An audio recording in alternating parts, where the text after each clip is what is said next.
10, 9, 8, 7, 6, 5, 4, 3, 2.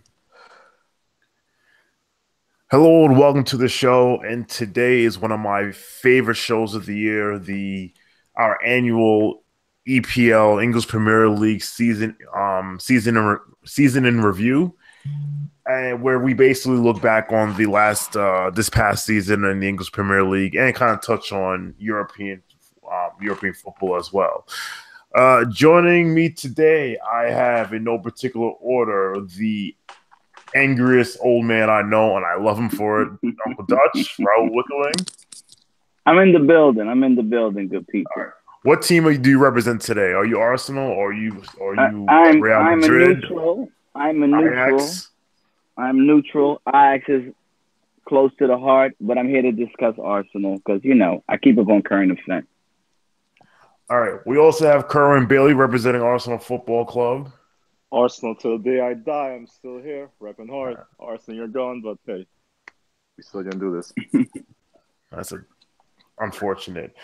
Representing Manchester United, the most optimistic Man U fan this side of the Atlantic Ocean, DJ Carver the Great.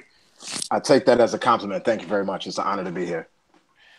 Representing they're not the champions-elect anymore. Representing the 2017-18 champions, Dr. Michael Stephen Williams. Appreciate you saying the whole thing, homie. I'm just here to recall what I said at the beginning of the season with men that I care a great deal for. Well, first of all, no one really doubted it.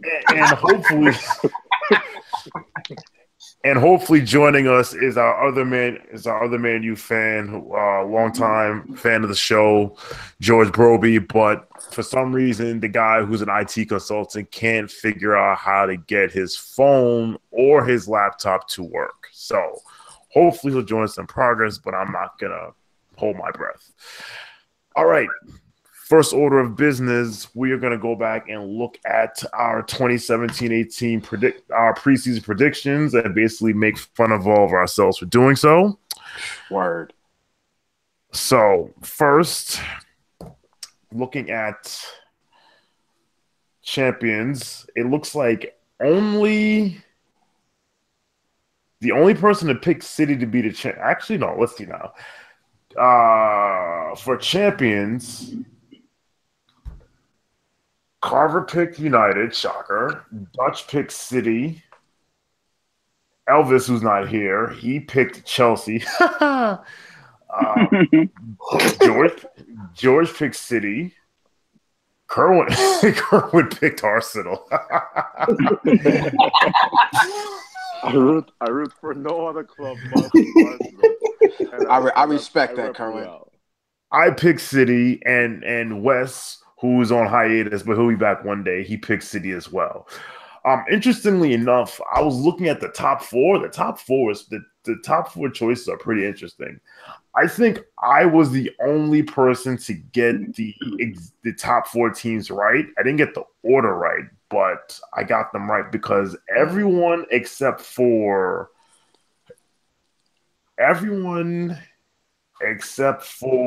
me had Chelsea in the top four. True. Let's take a look here. Carver, you had United 1, City 2, Spurs 3, Chelsea 4. Got Spurs right. Did get Spurs right. Dutch had City 1, Spurs 2, bless your heart. Oh, by the way, I root for Tottenham Hotspur, if you don't already know. United 3, Chelsea 4. Close. George had City 1, Spurs 2, United 3, Chelsea 4. Kerwin, you had Arsenal 1, City 2, Chelsea 3, Spurs 4. I'm going to shake your hand for you putting Spurs fourth. Well, I mean, it was a pity thing. I gave you guys props for you guys to do. That's mature of you. And then I was the only one to pick the four teams. I just had Liverpool and United in the wrong spots. I had Liverpool second and United United fourth when they finished. They finished fourth and second respectively, and I had Spurs finishing third. There is no way anyone that told me Liverpool would have been there can get respect for picking them there. That's just a fly on the wall guess. What? Pick them second? Well, top 4, period. For Liverpool? Yeah. Why? Why do you think that? Yeah, it's kind of like a top 6, so you can switch the 4th spot out with like 2 other teams. I was the only one of Liverpool in the top 4. Now that I think about it, I don't appreciate that my predictions got in the fire somehow because I feel like I had Liverpool up there too.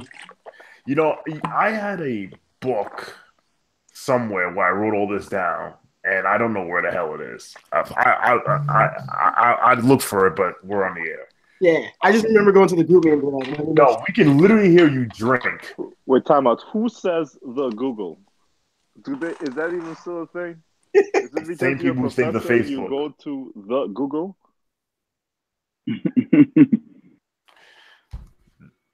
Okay, this podcast is going off the rails. Anyway, so you think it's a stretch for someone to pick Liverpool to be one of the 4 best teams? Like Mike said, there's only 6 of them. Yeah, but this is coming from the man who said Arsenal is going to win the league. So that is also true. I mean, that has nothing to do with picking Liverpool to be top 4. I'm just over interested a in the logic Chelsea for Liverpool. Sorry? I'm just interested in the logic for Liverpool not having a chance because you said it like it was ridiculous. Well, I didn't foresee them being better than Chelsea, being better than Man U, being better than City, being better than Arsenal, being better than Tottenham. Full disclosure. Didn't have to be better than all of them. They just only had to be better than 2 of them. And if I listed 5, I didn't see them being better than. Then how can they be top 4? So that's just how I'm thinking it. I didn't say they won't be top 6. I just can't. I can't fathom anyone saying that I can foresee. I could have foresaw them being top 4. That's all I'm saying. They finished top 4 the year before. Yeah, I mean, right. Whereby there were 2 or 3 teams that were shit the year before. That went through an entire spending campaign, got new players, got new coaches. So, yeah. But then again, like you said, the thing is, like Mike said, once you thought that Arsenal's going to the league, I mean, that basically made it 5 teams for 3 spots. And I mean, personally, this is how I looked at it at the time. I thought Chelsea was going to struggle because they had no strikers. They had very little depth. Now them being like the year before, they were playing 1 game a week. Now they have little depth. They weren't very strong. The squad wasn't very strong. Conte didn't get the body players he wanted, and now they had to play Champions League. And they downgraded at one of the most important positions. They went from Diego Costa on his real man shit up front to that little scrub. You can call him whatever you want. Wait, time out. Who's the scrub? Morata's a scrub. I was told he's a gunman. That's what I was told. Mike, you remember this? Where is George? His levels are a bunch. His levels are bench. His levels are bench backup. I was wrong about that guy. His levels are bench. He never progressed. His level is bench. I think you have Diego Costa rated a little bit too highly. I'm not rating Diego Costa highly. I'm saying that you just did. He's saying he's better than Morata. Better than Morata. Yeah, no, you isn't saying much. Yeah, that's like saying somebody's taller than a midget right now. Well, there are people taller than midgets. Yes, it's not saying much. That's the point. I'm saying that Costa fits what Chelsea do way better than Morata, and that's a huge downgrade for them. And that's not me rating. That's old Chelsea. That's all world. Yeah, but I also think that the way Con Man sets up is terrible. Who's Con Man? Conte? Conte, yeah. Con Man sets up terribly. Like it's really hilarious because watching the FA Cup, I was like, man, this is like watching the cowardly lion fight his brother, the cowardly lion. Like both of those guys, they don't want to win. They just don't want to lose. Well, you know what I mean? Like it's crazy to watch. I was like, I've never seen I know George is going to kill me when I say this, but United were unlucky because Chelsea was scared. After they scored, I've never seen a team drop back so deep. It was like Burnley was playing. Like, that was not a big club. They were scared. They were like, holy shit, we cannot afford to lose. They dropped behind. Like, United was trash. But they were garbage. But it was like, I couldn't figure it out. I was like, this is terrible. Like, imagine paying for this. They were so scared not to, like, am I right, though? They were like, oh, my God, we scored. Let's drop back. You know, there's a saying in American football: if you play not to lose, you'll never win. Right. So obviously that doesn't really apply that much in football. In soccer, because you can draw, but right. But you can't draw an FA Cup final. Yeah, that's true. But this is why, when it comes to American football, if I want a head coach, I would always choose the offensive coordinator than the defensive coordinator, because the defensive coordinator an offensive coordinator will never get in the way, but a defensive coordinator will get in the way. And that's who Jose is. He's a defensive coordinator. I don't want to say he's Rex Ryan, because Jose has actually won things in his life, but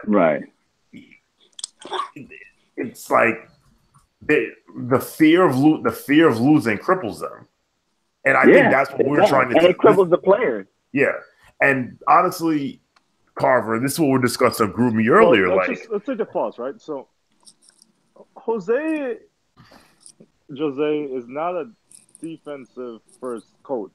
That's what he is now. His time with Real, that's not how he coached. But he had no choice.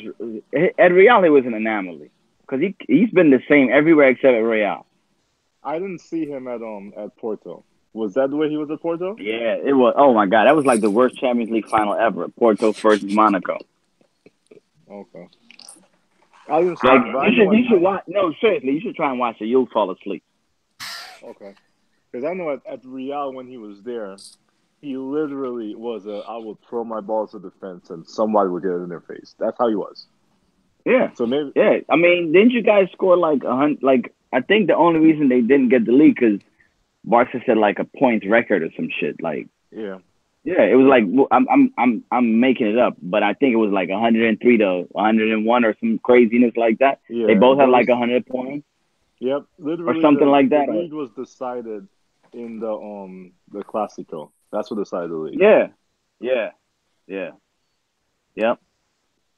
No, I mean, but I don't know, man. I think that style of football, and I think Sean said it the initial, the preview podcast. That style of football is dead, man. At the highest level, it's just dead. Like super, like when you're just not even trying to attack. I'm not talking about being solid defensively and having a solid defense. I'm not talking about having a defensive identity. I'm not saying that, but when you are just literally like, let's just hang on and not try to lose, you can't play like that. And he plays like that in every big game. Yes. And obviously you guys have been watching football longer than I have, and a lot of this stuff I reference is from what I've read about and heard from you guys. But it seems like that was able to work in, for example, the Premier League, when there were really only 3 teams you had to worry about, and for real, it's probably like one other title contender. Now, so guess what? You could play for. So if let's say it's Chelsea teams. You can play for the draw against at United and at Liverpool, and then crush everyone else. But now you're really going to play for a draw at United and at Liverpool and at Spurs and at City. Like, you're literally just gonna walk into 5 games and just say, you know what, I'll be fine with 5 points out of 15. You can't do that anymore. But the middle of the table is no longer a timid, shy group of teams against big teams. The middle of the table actually brings it. I mean, with the exception of Everton, who just fucks everything up. Yeah. But everybody else in the middle of the table literally brings it to these big teams. It's not a matter of, we're going to go there and we know we're going to get beaten. No, they bring it. Like, you look at some of the losses that happened, look at who beat the champion. Like that type of stuff. They don't come there meek and shy. They come there to play. The entire idea that these big teams are the kings of the leagues it's dead in the Premier League. It's no longer that, which is why that sort of, so you know what? Let's go out there and hold back. Can't work anywhere because you're not guaranteed to win those Miller games. I don't think that it's dead. I think It's definitely dead. what it is. No, it's they're beating the shit out of these teams. The thing is just that I think, and this is where I always have arguments with people. Like I hate, not you, I just hate when people have this idea that these motherfuckers are running around crazy, and it's like, what are you doing? You're not doing anything. You're just running around, and that's why my thing is like all these middle teams, yeah, because they try to come out really crazy. It's like boxing, right? You come out crazy, yeah, you can swing all you want, but what are you doing? It's just activity without landing anything. And it gets the people, and it gets the fans are idiots because they're drunk and they're stupid. They don't know what they're like, oh, and it's like, what are you really doing? Yeah. A good team is passing all around you, but you're putting in a shift, mate. And it's like, but what are you doing? And if you're a good team, which the big six are, or whatever, big seven, whatever, you control the tempo because you know that these motherfuckers are going to run themselves dead. And it never fails. After halftime, they kill off these teams, or they hit them on the counter and they just murder them. So it's like, okay, yeah, you lost 4-1, but you really showed them, yeah. But the activity means nothing. You still lost 4-1. But like City was killing these teams. The middle of the table has more results at 2-2 than 4-1. I mean, they are running around the place crazily. Yeah. I'm not. But I think it's probably because. You know what? Also, though, they have really good results against two teams, and you know which two teams I'm about to bring up. The middle teams have great results against Liverpool and Arsenal. Yeah, they have excellent results against Liverpool and great Arsenal. Excellent. They also have pretty good. To be honest with you, they have pretty good 1-1 draws against Man U, like exceptional 1-1 draws against Man U. Yeah, because he's afraid to play. It's crazy. And but I think so. It's like when you have the mentality that I'm gonna just defend, you can't stop crazy people from running at you because you don't have a system or a scheme for that. When I have a question. When we say a middle of the table team, because I'm of the mind that the middle of the table doesn't really exist anymore. I feel like there's a top six rest of the league, and everybody else is basically relegation fodder. No, I agree with you. I think honestly, I don't know. I don't know where I said this, but my thing is like, the Premier League is getting so dull below the top six that I think you should relegate all the niggas. 7 to 20 goals. Bring in new niggas. Because y'all all the same any fucking way. You know what I mean? Let's beat. You know what I mean? Like to respond to that, the reason why I don't agree is because you take away credit from teams like Burnley. Like is Burnley what you would consider? Like when you're thinking about the definition of a middle of the table team, is like Burnley it? A team, so yes and no. So yes, because Burnley came into the league, I think 2 or 3 years ago. They came up. They've been bouncing up and down, but they have stayed lately. Yeah. Right, but they're fighting to break top six. If Burnley stays in that same pack for like the next 4 or 5 years, they know what I agree with Unk. Relegate them. Remove all of them. Because I would say to be middle of the table in the fight that I'm talking about, it's you actually are trying to move up. Point example, who should be relegated? Everton. Everton. Sean, I hope you're keeping track of shots. Everton shots. Oh, I'm used to this. Everton I just hope you're keeping track. That's the second plan. We're gonna go out there, we're gonna play football, and we're gonna finish 10th. That's my plan. Every single year. Wasn't their plan this year?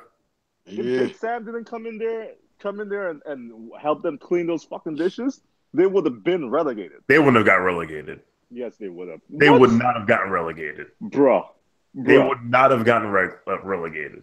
I don't think you understand how bad everything was. Okay.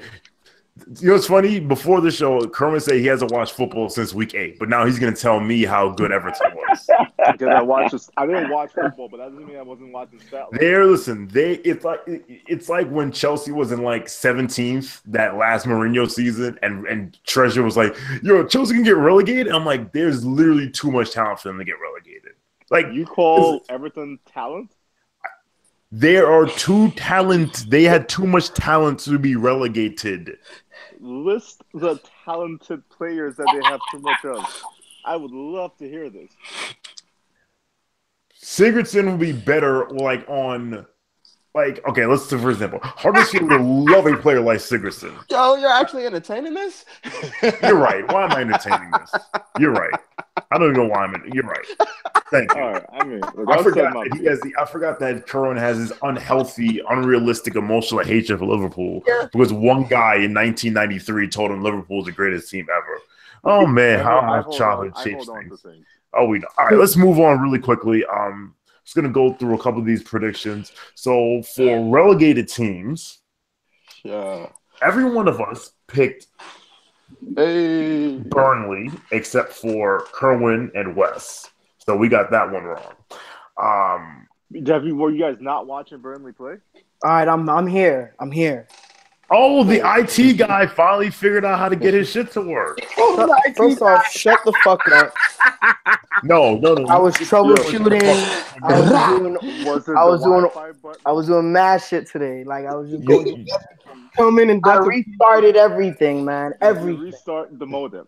I restarted that shit. I restarted everything. So what did you do? This is George, by the way. What did you do to get it to work? Bro, I restarted the computer. I restarted everything. Phone, laptop, everything. Yo, you could have literally called me and I would have been like, yo, son, restart the modem. And you would have been in there an hour ago. I did all of that. So you restarted your phone and it worked? It did not work on I'm on my laptop right now. I restarted everything. Phone, it didn't work on my phone. I restarted my laptop, it didn't work. The last time you were on the show.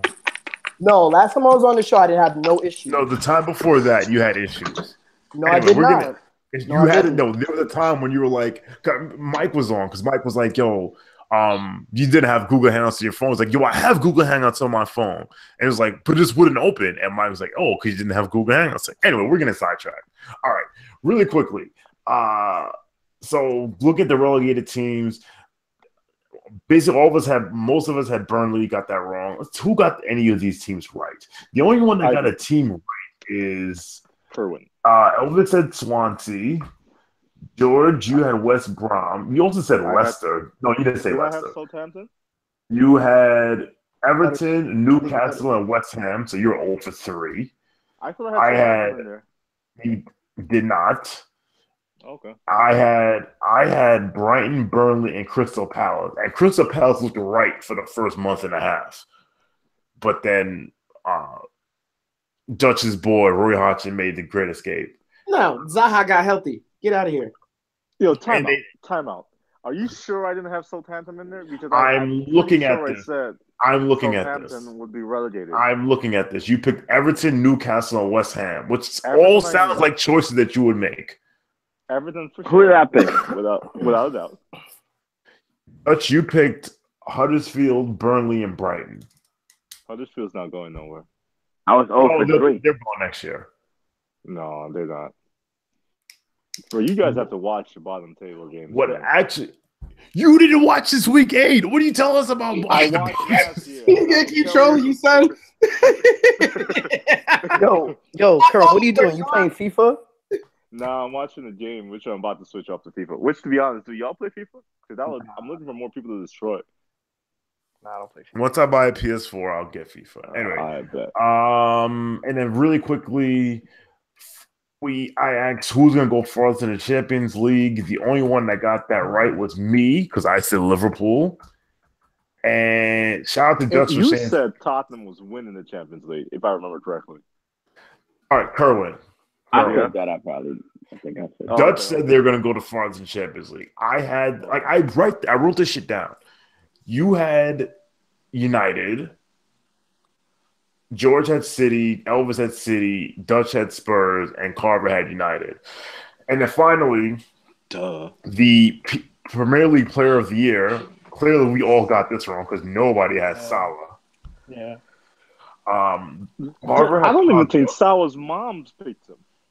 Well, clearly. Clearly not. Marino picked him. Dutch had Kyle Walker. Timeout. Elvis had De Bruyne. George had Coutinho. Yes, I know. Kerwin had Pogba. I had Dele Alli. Whoops. And our man West had Sadio Mane. So right team, wrong person. All right. It should have been Pogba. I mean, you can say Yeah, what you This want year? to say. right. It should have. Should have been Pogba. This If year? anyone says yes, this year they just finished. It should have been Pogba. In Yo, theory. this is just straight Pogba- trolling. I think Wait, no, he's saying I'm in not theory saying- it should have been Pogba. Yeah, precisely. Not based on performance, but just like In theory, yeah. yeah, you thought he was going to do I it see. this year, Okay, but he I see didn't. what you're Pogba's saying. perfect example how a coach can literally ruin a player's potential. Oh, I've never seen it happen to a big player in this manner. That was insane. all right. So That's that's factually incorrect. we're gonna get to that. We'll find time for that. So moving Yeah, please on. remember that. Remember that. It's factually incorrect, Kerwin. We'll talk later though. Definitely. Is 100 points better than no losses? And I ask that because I actually have to. I have to say I saw some. I didn't see this question on Twitter, but I saw somebody. Somebody was talking about basically some Arsenal fan was talking about how the 04 Invincibles was a better accomplishment than what City did now because they never lost. And if someone replied, 100 losses is better than 12 draws. And I didn't even realize that. Yeah, Arsenal drew 12 times. They drew 12 times. And 100 losses? 100 points. 100 Oh, points. okay. And so I didn't realize they drew 12 times. And they actually discussed this question on ESPN FC, and Gab Marcotti, who's one of the few people on that show I really respect, said that year Arsenal, when they got a lead, once it was 65, 70 minutes, they would play for a draw instead of playing to win. Yeah. So he says, like, that's why he thinks that the 100 points is better because City was always trying to win. So with that said, all right. So just two things I want you to say. I want you to say it's not. You said 100 points versus no losses. No losses. I mean that's important, but I think we're talking about an undefeated Premier League season. It's not just no losses, right? It's key to say, and also. Yeah, that's it. That's all I want to say. And then whatever I say, it's not a comparison between these two teams, which I think it's very stupid to compare these two teams because they're both great accomplishments. If you're asking me personally what I feel is a better accomplishment, I will tell you what it is. But I don't think it's right to compare them. And with that said, we can go ahead. I agree with Curry. I don't think there's a comparison. I think they're two separate achievements. I think if they would have went undefeated and then had 100 points, that'd have been a different conversation. But they didn't. It's a different thing. It's like It's like going undefeated versus not going undefeated. Like, how can you compare? One is undefeated, one is not. There's no comparison. One undefeated can't be beat. I don't care if I don't care if City would have got 200 points. They lost. Arsenal didn't. It's a hell of an accomplishment. Maybe it's it has its own thing.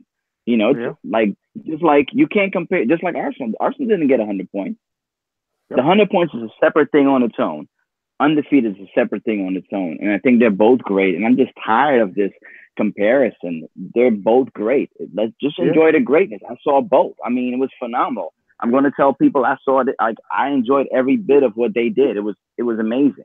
Just like the 2004, it was incredible. Like it was what it was. The fact that both of those teams have come along in this era is a great thing. It's like I don't know why. I think people are bored. Maybe we need a war. People need to die more. I don't know. Maybe we need hunger. I don't know. Motherfuckers have too much time on their hands. We need some discomfort. Maybe what do we need? Niggas have too much time on their hands, man. I mean, everything becomes isn't this like everything becomes a circle jerk? It's like, yo, chill. But just enjoy the greatness. Isn't this like the eternal sports argument? Isn't this what people like to argue about the most? Like, you can't just have greatness in and of itself. You got to compare it to former greatness. And so it's the LeBron, Kobe, Jordan. It's the it's the same type of argument. It's boring. Yeah.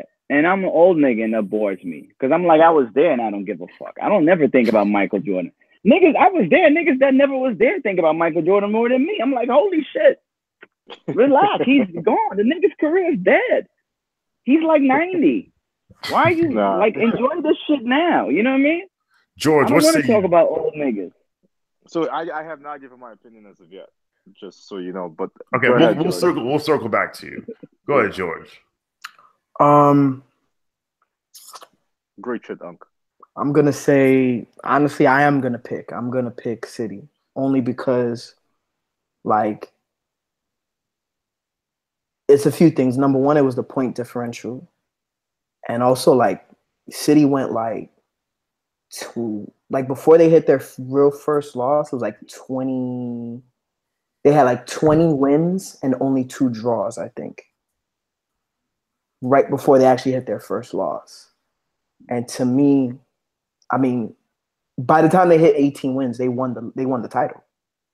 Like, and I think with them, they didn't stop. They didn't say, oh well, we're just gonna play for draws. Like they kept going.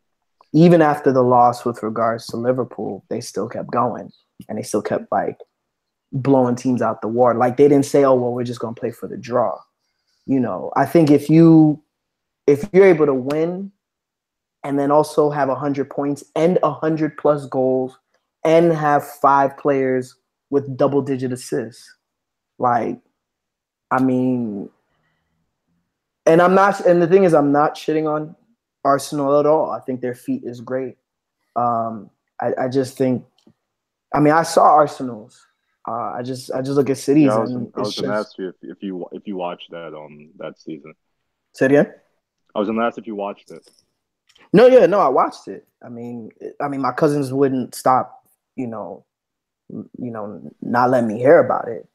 I mean, I think what they did is I agree with Dutch. Like also when he says, it's his own, greatness. They all have their own greatness. But me personally, I'm leaning towards City because it's just certain mathematical factors in what City did is just I don't think we're gonna see again.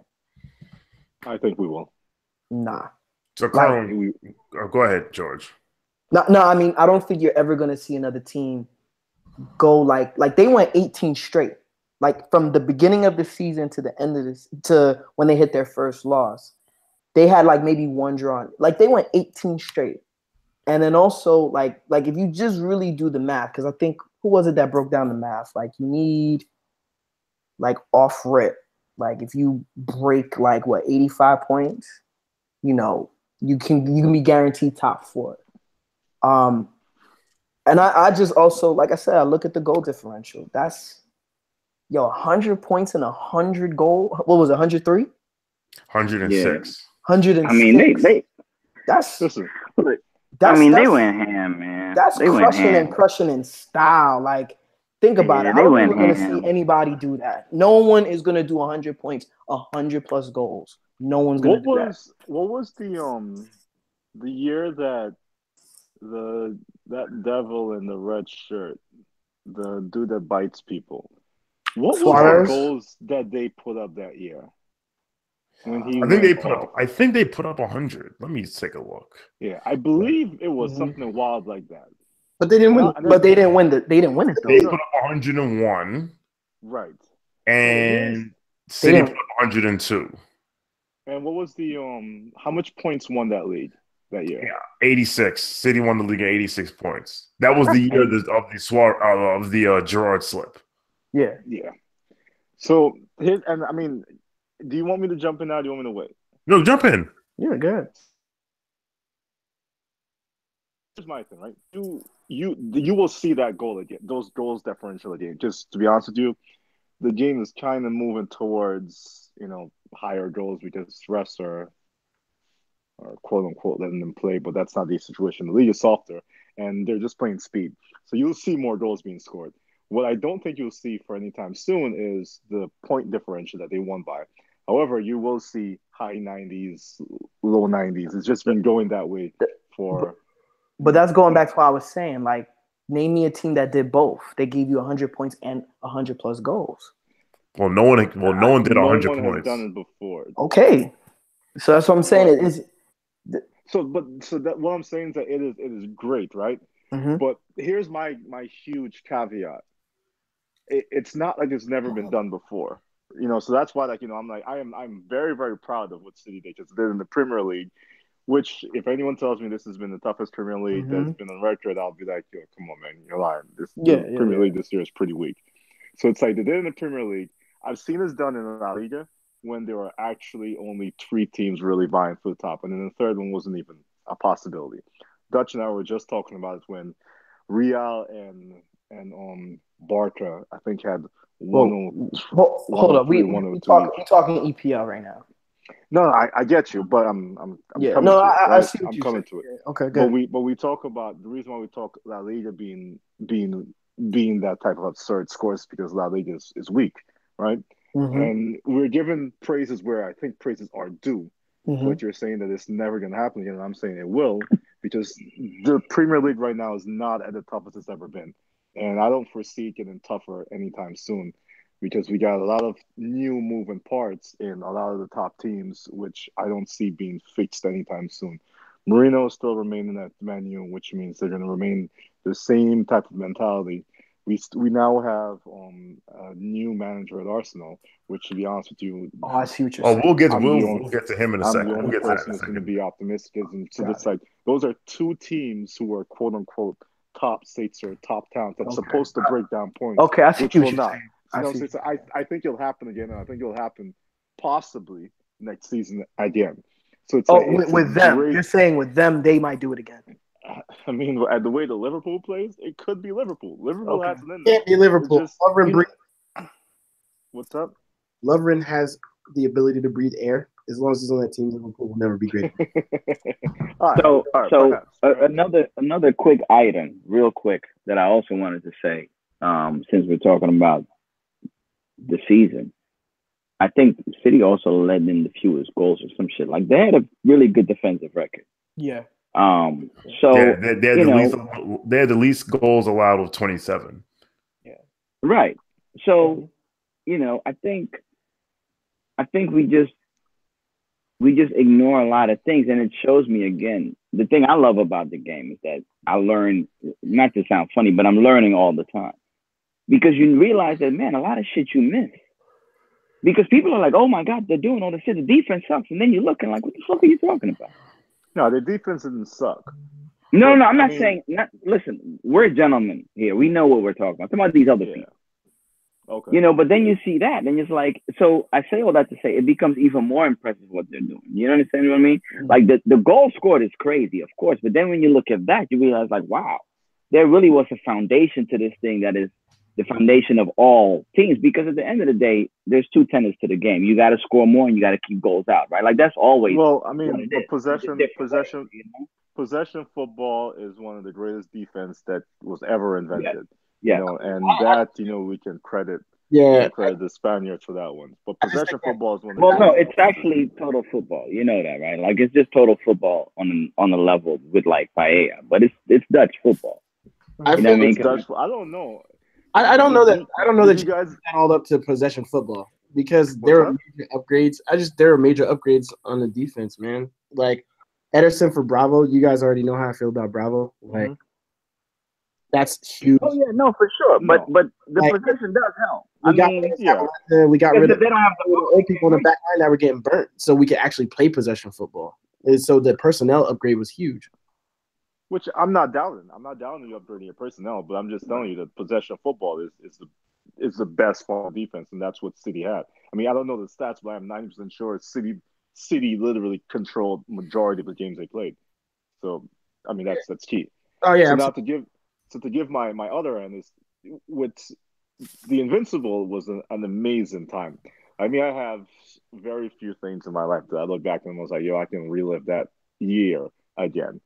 And that was one of those years. I mean, granted, there's a whole lot of different things that came into play with that. There's college, for the very first time, and then, pooms and things. But whatever, that's not important. What's important is that, the Invincible was such a time, and most of what you saw there. I mean, people say they played for draw. I don't personally know that. I just know that some of the draws that happened were some of the greatest comebacks that I have seen. Happen. That is true. That is true. So it's like I will never be like, they were up 1, and then they decided, you know what, we're gonna just hold it, and then they turn into a draw. Some of those draws, those comebacks, if you ever watch those highlights, you'll be like, whoa, that was crazy. So it's like that alone is one reason why I'm like, you cannot put these things together. These are 2 different aspects, and to compare them is disrespectful. Really quickly, obviously, and also real quick, also in that era, motherfuckers would just park the bus off rip. Like, it was real. Like, I think the game is much different. Like, the game was not as open. It was weird. It was open, but it was also very defensive, if that makes sense. It was very direct. I'm sorry. It was very direct. So there was a lot of back and forth. There wasn't a lot of midfield play, but it was very direct. And some of those games, they would just come in because they knew, like, yo, Henry would hit you on the counter. But they knew that they couldn't contain, so they would just sit back. It was it was like, listen, that is an era you have to revisit and really, if you could watch all those games, because you really get an idea. If we look at that era, let's not forget, right after the Invincible season, Chelsea won it 2 times right after that. Right. With Jose. And again, on 94 and 91 points. And, all right. Yeah. Really quick. After, you mean like right after I think right after the Invincible season, Chelsea won it 2 more times. But they won it in the fashion in which Uncle is talking about, like sitting back on the counterattack. Yeah. With Drogba and yeah. Really quickly, because y'all rambling asses be going on forever. 2 things. One, so the Premier League doesn't have possession stats, but they do have touches and passes. And clearly, City led the league in both most touches and most passes. Who do you think came in second?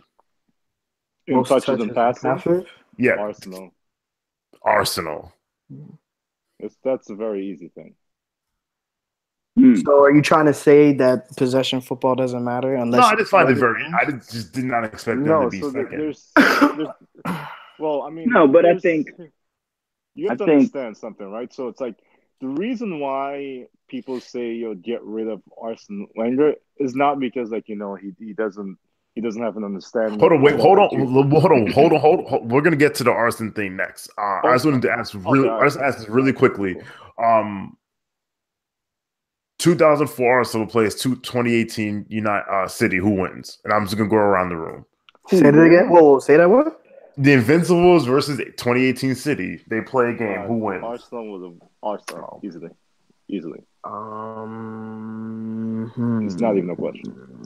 I'm really just asking Kerwin, George, and Dutch because they were there. There's currently no answer for Henry. You have to understand when Henry was in his prime. There's no question. This is tough. I can't. Yeah, I'm gonna listen. I'll say this. My all-time favorite player is Patrick Vieira, and my second all-time favorite player is Yaya Toure in terms of in the EPL, and then it's Henry. Those two, because those guys, man, those guys, they don't come around. Look at the time between at their peak, and they don't last because the style of play takes so much out of you. I think that's why those guys don't last at the highest level too long, because it's a style that's just, it takes a toll on your body. But in my opinion, there are players in every sport. There are players, and then there are forces of nature that are just beyond the game. Cristiano's like that. Messi's like that. I think Pierre was like that. Yaya was like that. Henry was like that. And I'm gonna say that 2004 Arsenal, because that guy, like he went 0 to 100 like it was something I've never seen. Like he frightened and that was also the era where there were actual defenders. Like people would kick you. Like it wasn't like a shoulder check wasn't a shoulder check. It's like, and he was physical. I think people really forget because he's tall, he looks lean, but him and Vieira were physical guys, and they were killers. If you go back and look at, if you go back and watch a documentary with Roy Keane says he was scared of Vieira. Like, Vieira was an animal. He would get red carded all the time. I mean, he was not to be fucked with, but he was also a superb player. Him and Yaya are the same player, which is why I have an affinity for both of them. I mean, deep affinity, my favorite player.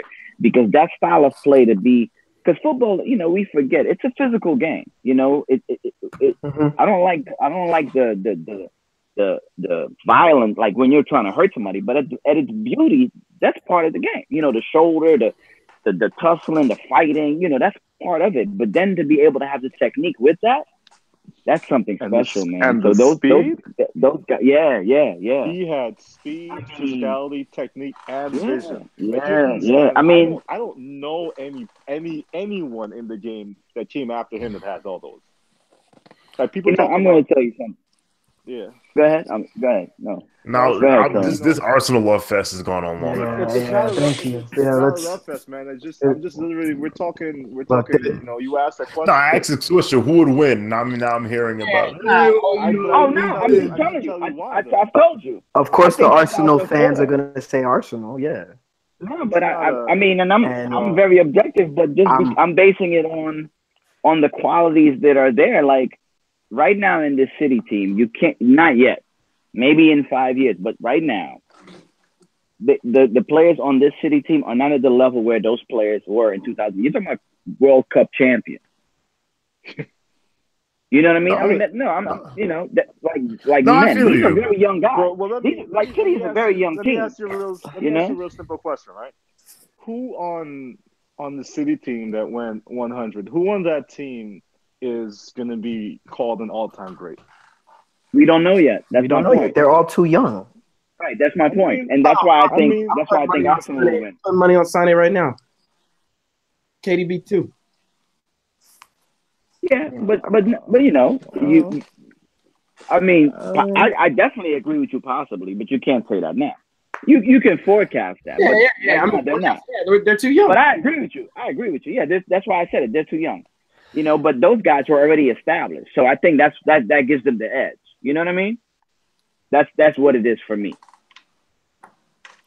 All right. Those guys were World Cup winners and European Cup winners, so that's what gives it the edge to me. All right, more Arsenal talk. Wenger out and Unai Emery in.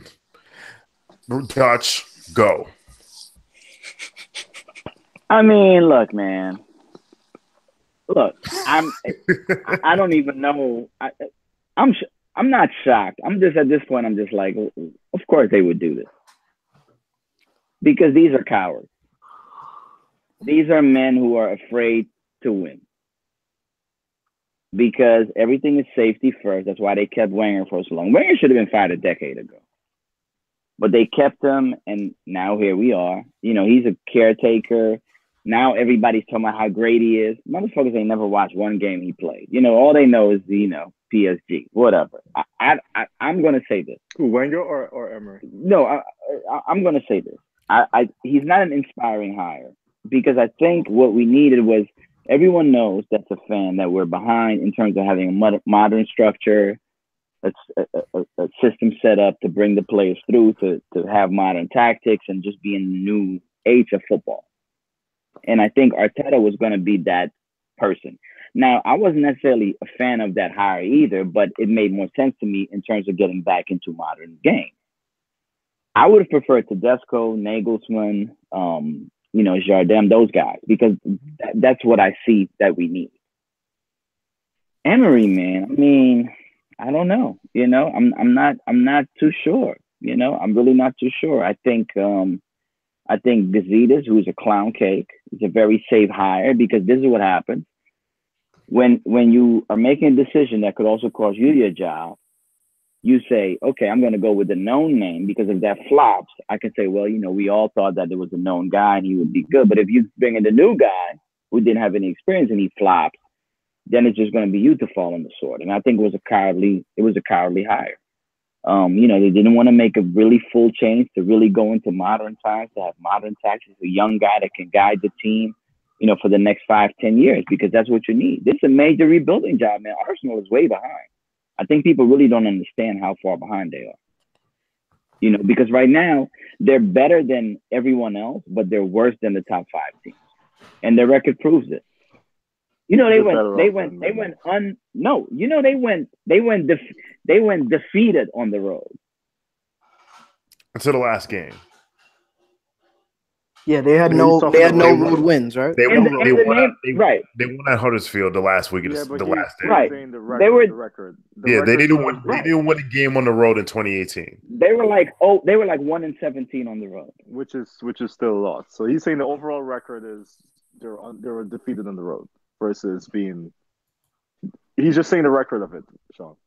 Not that No, I understand that. But now, are you saying for the entire season or just 2018? No, like 2018.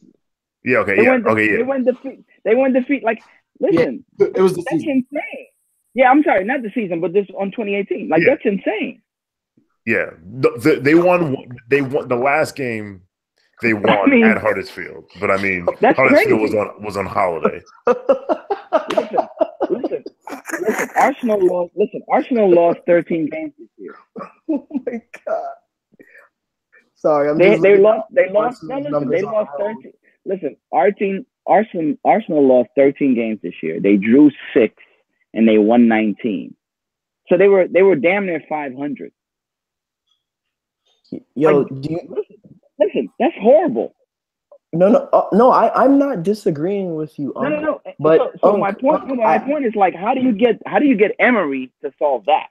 I just want to point something out to you. Like, Right. I'm looking at Arsenal's numbers away. Oh, they're terrible. The goals they scored away was 20.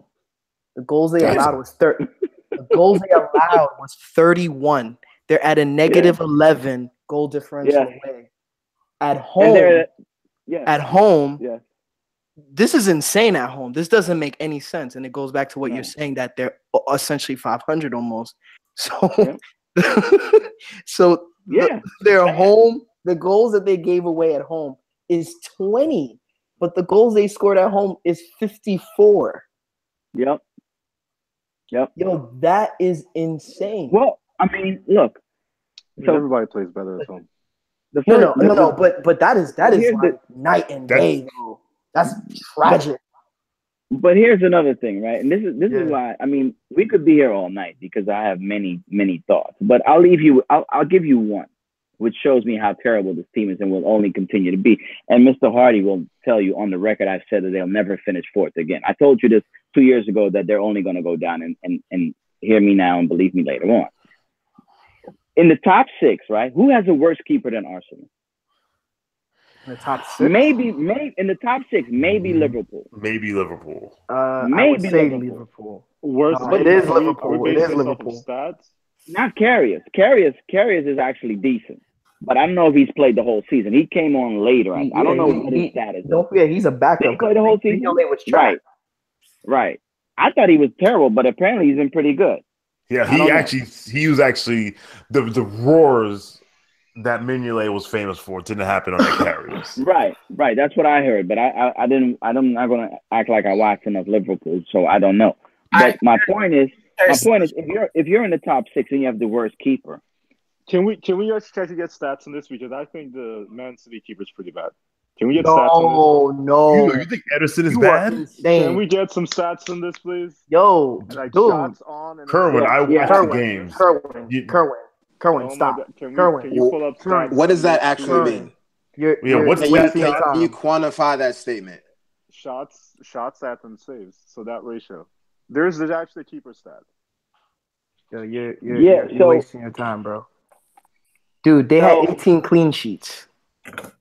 18 clean sheets, bro. I know, but that doesn't mean on average they conceded as a team 0.7 goals. 0.7. Kerwin, your over reliance on stats to prove a point does it sometimes. It's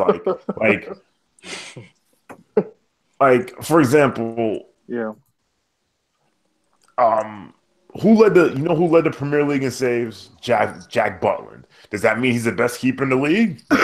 No, it doesn't. That just means that he got peppered. Anyway, it's fine. It's fine.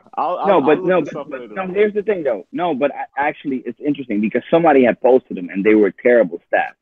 But now, of course, I can't fucking find him. But he's bad. I mean, the guy's been dead. The guy's been dead for like 3 years. Who are we talking about? Check.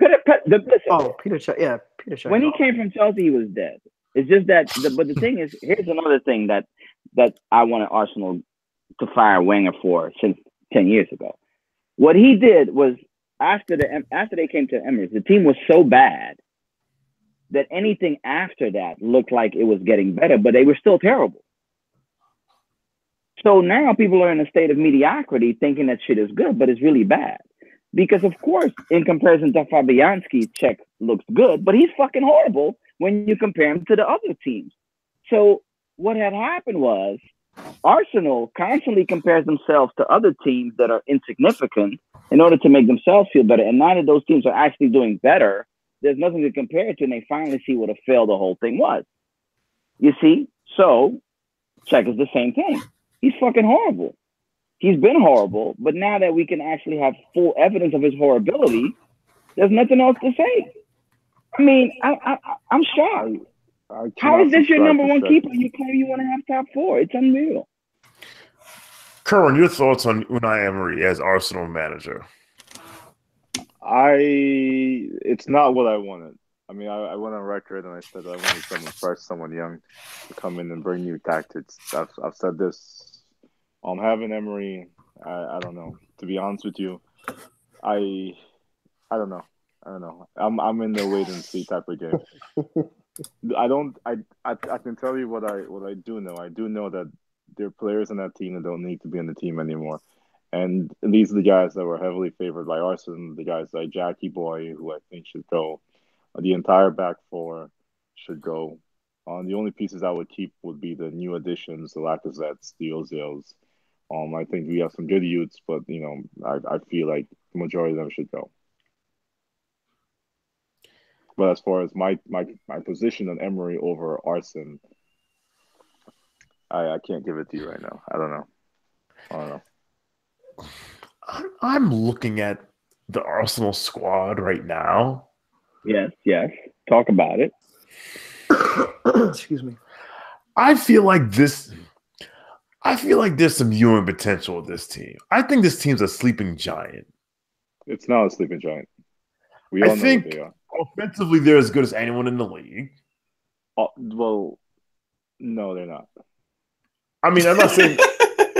No, I'm not saying. Okay, they're not. Okay, they're not City and they're not Liverpool, but it's not like they can't score.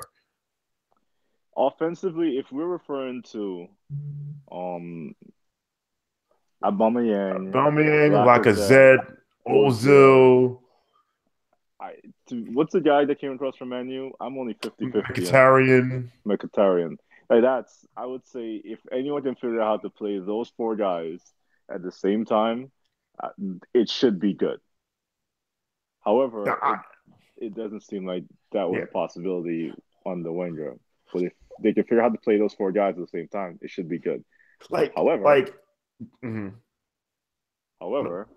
you play those four guys at the same time and you're playing them offensively, who's going to protect the back? There's no one on that team that can play defensively sound enough for you to attack with four guys. Well, the problem is they have no holding midfielders and their defense is a shambles. Like, I mean, the reason why I say they're sleeping giant is like I remember the AVB and Tim Sherwood Spurs teams were a complete shambles at the back. And literally, I remember the first year, Potter's first year, they came in and we were still running out Yunus Kabul and Kirikas and all these fucking clowns. And Tottenham were a 5th, 6th place team. They fixed the defense and Spurs went from 6th to 2nd. So, like, Mustafi's a horror show. Agreed. Monreal's a horror show. Like, Wenger's playing Kolasinac at wingback, which is a fucking joke. Koscielny, enough said. But I feel like if you get someone to organize and fix the defense, Arsenal would be a lot better, a lot faster. Like that's just me. I don't think they're a complete joke. I mean, they're a joke because they're Arsenal, not that's because I'm a hater. But I think that they are closer to the top than it appears. But like Dutch said, you got to have the guy to organize it, and who knows that Emery's the guy to organize it. Well, I mean, let's just take a step back from what you just said, right? So you just Xhaka's a horror show. Jesus Christ. Sorry, go ahead. So the only way that those four guys that I listed can possibly be effective up top is with Ozil running the middle. And with Ozil running the middle, you still need two other players to be playing the middle if you have one as a holding defense, right? Agree. You still need two other players playing the middle. Otherwise, you're losing the middle and you're losing the back. And I'm from the school of thought, if you lose the middle, you've lost the game. So it's like, who else is running the middle with Ozil? No, listen. No, I'm not saying that they don't. What I'm saying is they could, if they were to improve the defense and buy some of them defenders. Hold on. How we get suckered into talking about Arsenal again? No, this is the question. The question we were talking about Emery. Yeah, but we're not talking about Emery. We're talking about Ozil and the midfield. Well, yeah, so like we're way off. We're not talking about Invincible. No one mentioned Invincible. No, I just said Arsenal generally. I see what y'all are doing. I see what you're doing, Kerwin. Listen, first of all, I rarely respect 100-point season. 100-point season. Don't bring this back up. All right? How we talking about Arsenal the whole time? We just put 100 points on the board. Over 100 goals. I don't know if I'm optimistic or pessimistic. I'm right in the middle about it. All right. Before we go to our last three questions, I actually have a subset of five questions, 5 or 6. 1, 2, 3, 4, 5. 6 questions that I want to ask everybody that make sure everyone's team gets involved. I kind of touched on one of them. I kind of touched on one of them because one of them is Arsenal prime candidate for the Ewing theory. For those who do not know what the Ewing theory is, Google it. It's named after Patrick Ewing. But does everyone on the call know what the Ewing theory is? I don't watch basketball. What the setup? Are you talking about? The Ewing theory is basically like you have a really good player, and then you lose that player, and then your team performs better. Okay. So I'm trying to think of an example off the top of my head. Whatever. Now, obviously, Arsenal was in, but like, is it possible that they will be better by replacing Arsenal? And we kind of touched over that before. They will be better. Of course, they will be. It's not even a doubt. They will. Okay, Mike. Yeah, what's up? Would you rather for City to finish second and watch United win the title, but win the Champions League, or go undefeated and untied? So that means go 38-0-0 and lose in the Champions League last 16. This is a terrible setup. Why would I want to lose anywhere? I wouldn't want to lose anything, but the Champions League is the next thing that has to get conquered. Like, that's just kind of what it is. I don't want to give up the league to get the Champions League because I think the league is harder to win, and I think the league is more important. I know that all the OGs are like, Champions League, Pep's a failure if he doesn't get the Champions League, but it's true. I think that's the trophy that's out there. That's the one that hasn't been taken down yet. I know it's like kind of the big fish, but I wouldn't want to come in second in the league. Next year, I think City wins that, by the way. Easily. I wouldn't say easily, but I think they will. No, it'll be easy. I think Barca is going to be on a downward turn, primarily because of the players that they have are aging not gracefully. And if this Real Neymar thing comes into play, that'll be a shit show over there. Oh, I can't wait for that shit to happen. I mean, I really, for the sake of me liking Real, I don't want that to happen. Yeah, sure. George and Carver. This is the George and Carver special. Yes, sir. Is Jose from Luamba Province, Mourinho, the United manager on January 1st, 2019? I'll let Carver answer that one.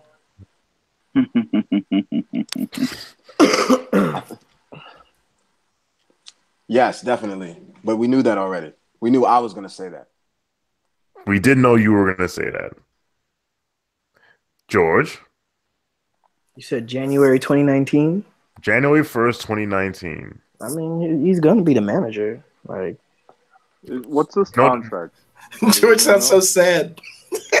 Yo, because you got fucking Ed Woodward who gave him an extension. The board, the board better get it together and just axe this dude, like for real. Just axe him out. Why would they fire him though? What if he pulls a Chelsea from 2 years ago? What do you mean? Do Like what? puts the Like, team in shambles? like we're in 12th place and it's December. I mean, he's almost look. That was what I was thinking was going to happen year 3. Is because right now he's lost his locker room and he's not replacing everybody. But wait, so Like, here's this. Let's talk about this locker room thing, right? Does Chelsea is not the same setup as Man U. We all know Chelsea's owner. You know, he doesn't really care to fire someone. He doesn't care about rebuilding. He doesn't care to spend the money and we're going to start all over again. But that's not Man U. Man U likes the consistency of a solid team. Let's not forget how long it took them to get rid of Moyes, which I don't think they should have. But let's not forget that, right? That's not Man U. They fired Moyes less than Moyes didn't last a season. Yes, he did. No, he didn't. Yes, he did. This wasn't the Moyes just fired in the second year. what? Moyes lasted 1 year. Moyes didn't last. Less than a year. Moyes didn't even finish the season. He It didn't was finish the season. Giggs. Giggs was a Trolling y'all player. again. He's trolling y'all again. Yeah, Giggs He's was a player he's coach. trolling No, y'all no, I again. know. Why I don't you think he falling for is. it? No, I don't think he is. No, I'm not. I really thought Moyes lasted the No. season. No, Moyes didn't last the season. Okay. Really? Well, then I take that one Really back. thought. Why is my camera thing off? Doesn't matter. This is an audio show. I like to look at the faces. All right, next question, and this is more for me, but I want to see what this is a Spurs question. Can Tottenham answer the question? What's the version of to Tottenham? What's the version of Tottenham? No, Yeah, 'cause you said the this question for I everyone. have. The question I have is: are trophies overrated? For Tottenham? No, well, because Tottenham, everything now is, oh, you haven't won a trophy, you haven't won a trophy, you haven't won a trophy. Meanwhile, there are teams that are winning trophies and they want to rip their eyes out. So, are trophies overrated? Go ahead. Trophies. Oh, it depends the trophy you're Oh, talking hold about. on, man. Wait. Tottenham Were you throwing that off the backboard to yourself? Because I thought you were gonna... No. I would love to hear what Tottenham has to say about this because they really have not won shit. Yeah, I actually do think that Sean's opinion needs to be first. Yeah. I think there are levels to this shit. I think, there's trophies and there's championships. So, like, when someone says win a trophy and you're talking about winning the league, I'm like, yo, winning the league and winning, a 4-round tournament in between November and February is different. So, I believe that trophies are rated because let's just pause for a second. As Anka said, we're very upstanding gentlemen in this chat. Ain't no one here talking about no 4-week tournament when we say trophies. Ain't not a soul on here counts. Listen, Carabao Shield or whatever the fuck it is. No one here talks about that. Okay, so then we're only talking about we're only if you say there's really listen. If you're a big club, there's only really 3 trophies that matter: the FA Cup, Champions League, and the Premier League. I'm glad you said that, Dutch, because this idea that FA Cup matters now. I thought. Doesn't George not believe anything matters? Listen, that's a Dutch thing. I'm still it's Champions League and the league. That's it. No. But here's why. Look. From a Man United perspective, we should not be caring about FA Cup. We should be worrying about the EPL title, and we should be worrying about Champions League. Right. Period. But here's done deal from a Man United perspective. Right. But here's what I'm saying. Without winning the FA Cup. Well, and that is an icing on the cake. Right. But it's clearly a lesser. Like, you don't focus on that. But I'm saying, if you're a big club and you win any of those 3, you can tell your fans that you've had a good year. Yeah. I mean, people sit here now, if you say that you're having a good did Chelsea have a good year? If you win Champions, EPL, or FA. Yeah, so did Chelsea have a good year? I mean, they had a better year than last year. Yeah, because you know why? They were having a shitty year. They got that on the last kick of the season. Yeah. I mean, that's what it is. Look, I don't know about that. I don't know about I don't know about all that, bro. It looks like a consolation prize to me at this rate. But of course it is. I'm not saying So, I'm not saying that's what they wanted. But like I said, it's the third option. But when you get it, you make something good out of it. Listen, if you've never won the title, so okay, let me give you my scenario. City, Chelsea, Man United, when they win the FA Cup, it's a consolation. Because they've won Champions League. Hold on, they've won Champions League, Chelsea and United. They've won the title. So it's a consolation. You don't focus on that. But if you've never won anything else, that's a huge thing. Now you have to kick on from that. You can't focus on just that. You have to focus on the EPL. But if you get the FA Cup, it's something. I don't like it, but it's what it is. But they didn't even have a good EPL season. No, they had a terrible season. So it wasn't good. So overall, it wasn't a good season. There are Chelsea fans out there right now that will try to tell me that they've had a better season than us. Yeah. And I'm sitting there, I'm like, dog. Because trophies matter. Yeah, trophies do matter. Trophy, you look, man. You can. It doesn't look.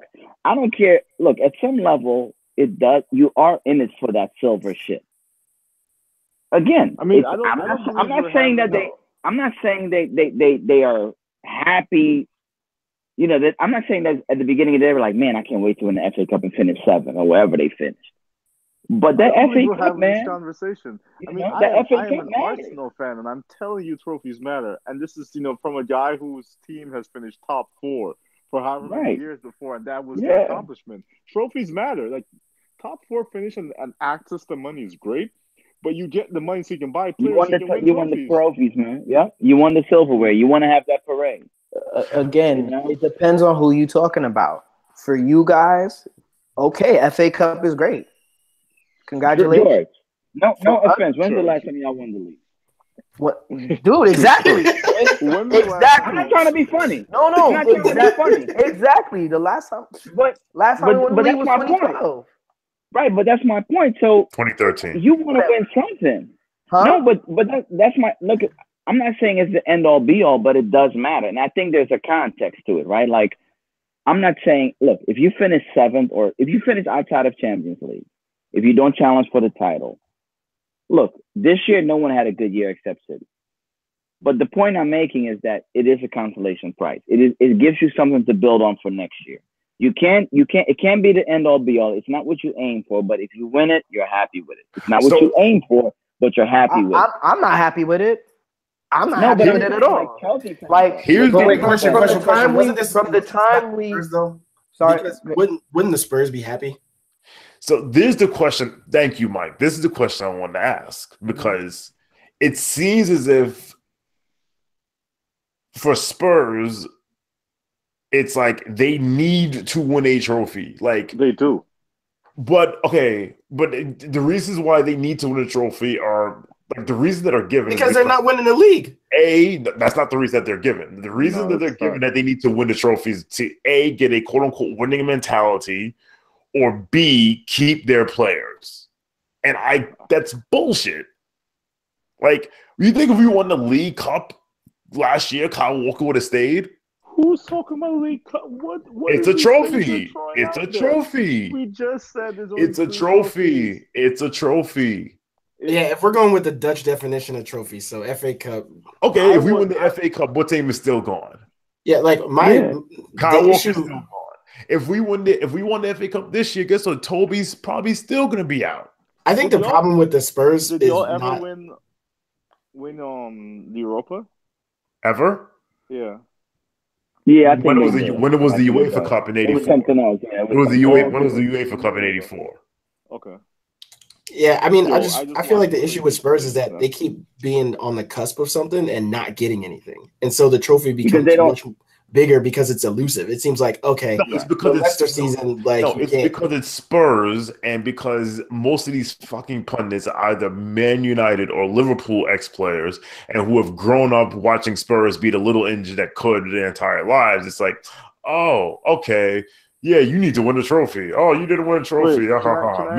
Can I ask a serious question? No, you can't. Outside of that second place finish, what cusp have the Spurs been on winning? That's actually a very good point. I feel like the Leicester season, they should have won the league. I feel like UCL this year, they should have beat Juventus.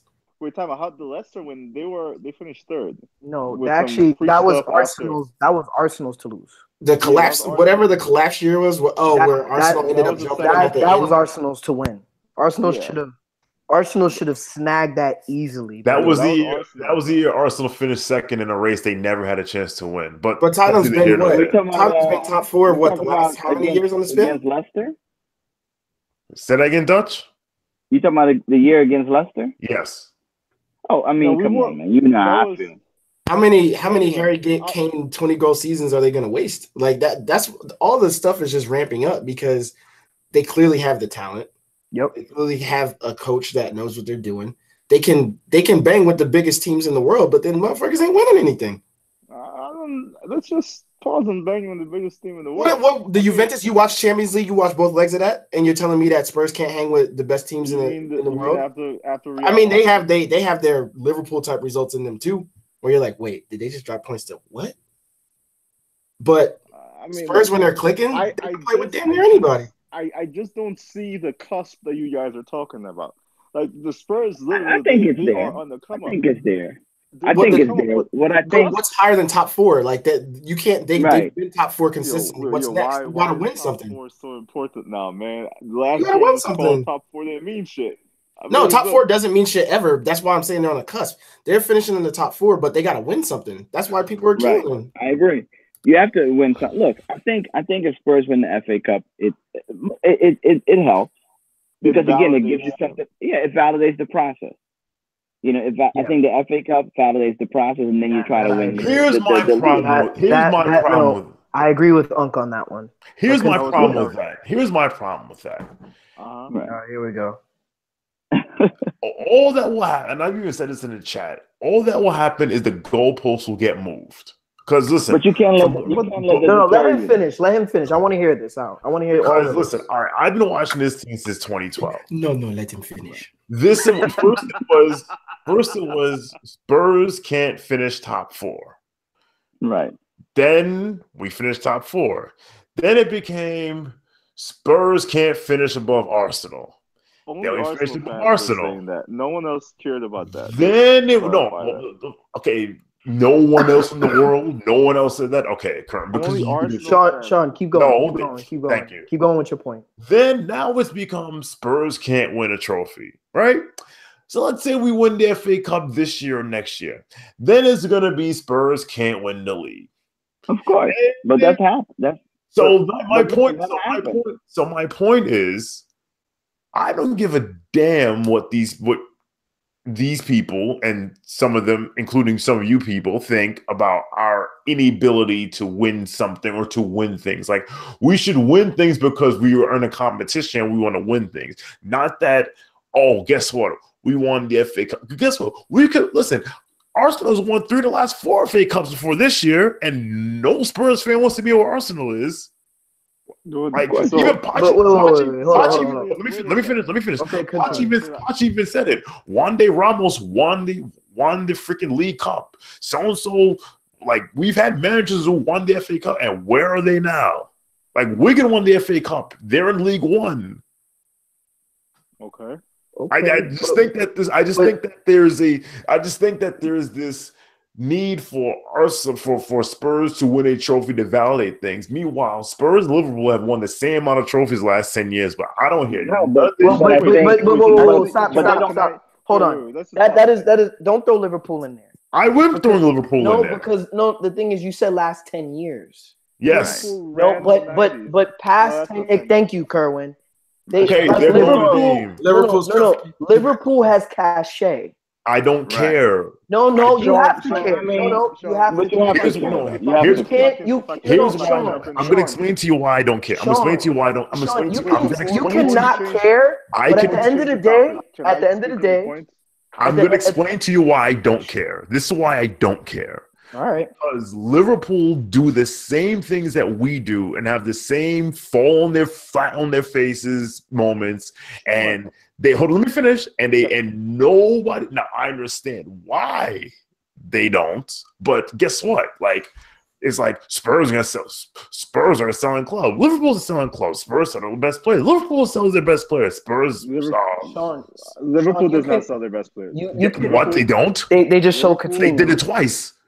They sold Suarez and they sold Suarez. Sean, you can talk this out of the white paper bag all you want, but it's not a fact. Thank you. What's not a fact? With regards to like the Liverpool comparison, right? Because we can't judge it on a vacuum. It's a historical thing, you know. Right. I mean, you can be a prisoner to history, like a lot of fans are, and that's unhealthy. But I think there's a combination of things. I think what matters is, yes, what have you done for me lately, and then part of your history. So I think you can't ever separate the history completely, but you can't. It's a fine line. You can't get too caught up in it either. I think that Liverpool, you know, as much as I hate them, they do have a European pedigree. They've won Champions League most recently, you know, in the last 10 years or no, last 15, 20 years, whatever. They won it in 2005, I think. They've won it 5 times. I mean, it's hard to win it. Real makes it look easy, but it's hard to win. So, you know, they have a right to say that. Now, on the national stage, they still got 19 titles. Yes, the last one was when I was a kid, but it's there. You know, those things do matter. Yep. Now, if you're not doing shit now, people are going to laugh at you.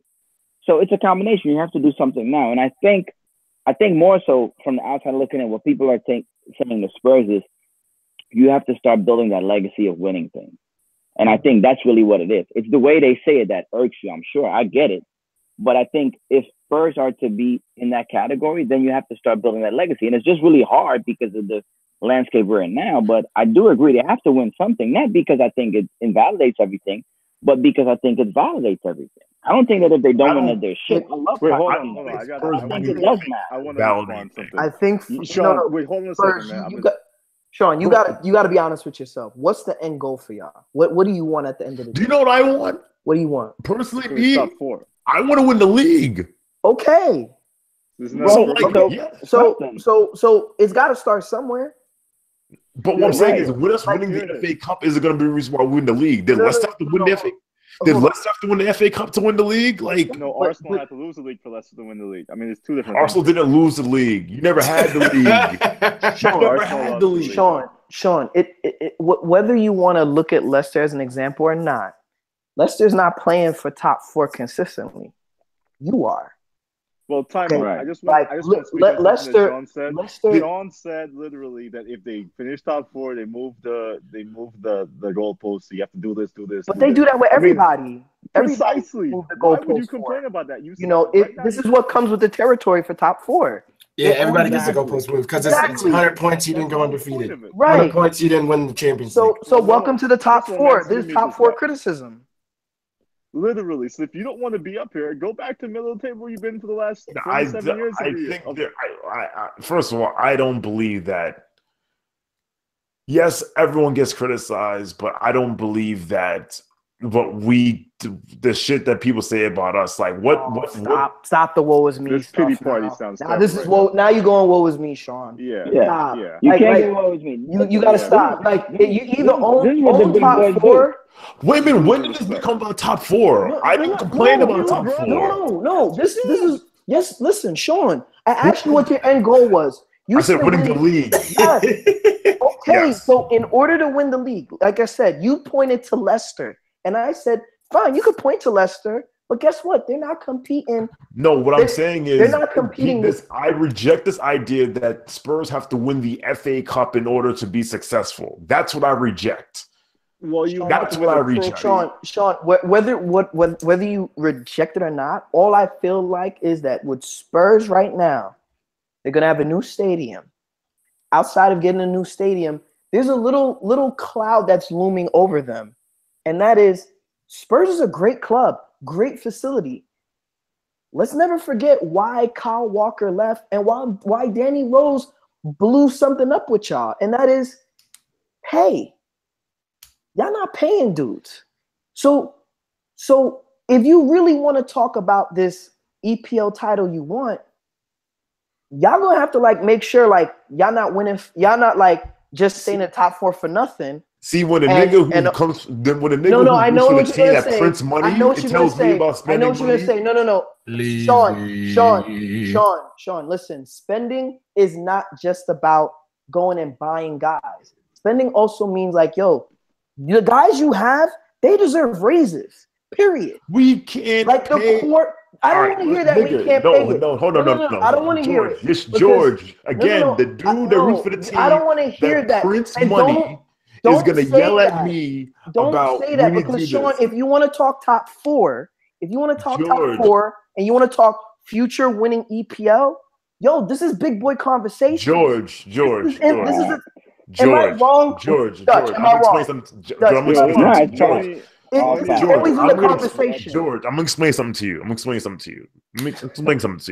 Like you do this all the time. Let me explain something to you. All the time with Spurs. What? It's like they're excluded, and then whenever someone brings up spending, you point to them and the team they root for. Oh, the guy that roots for the team that because you're the team that can drop the bag on anybody. Sean, you are telling me your team is building a huge motherfucking stadium, huge stadium.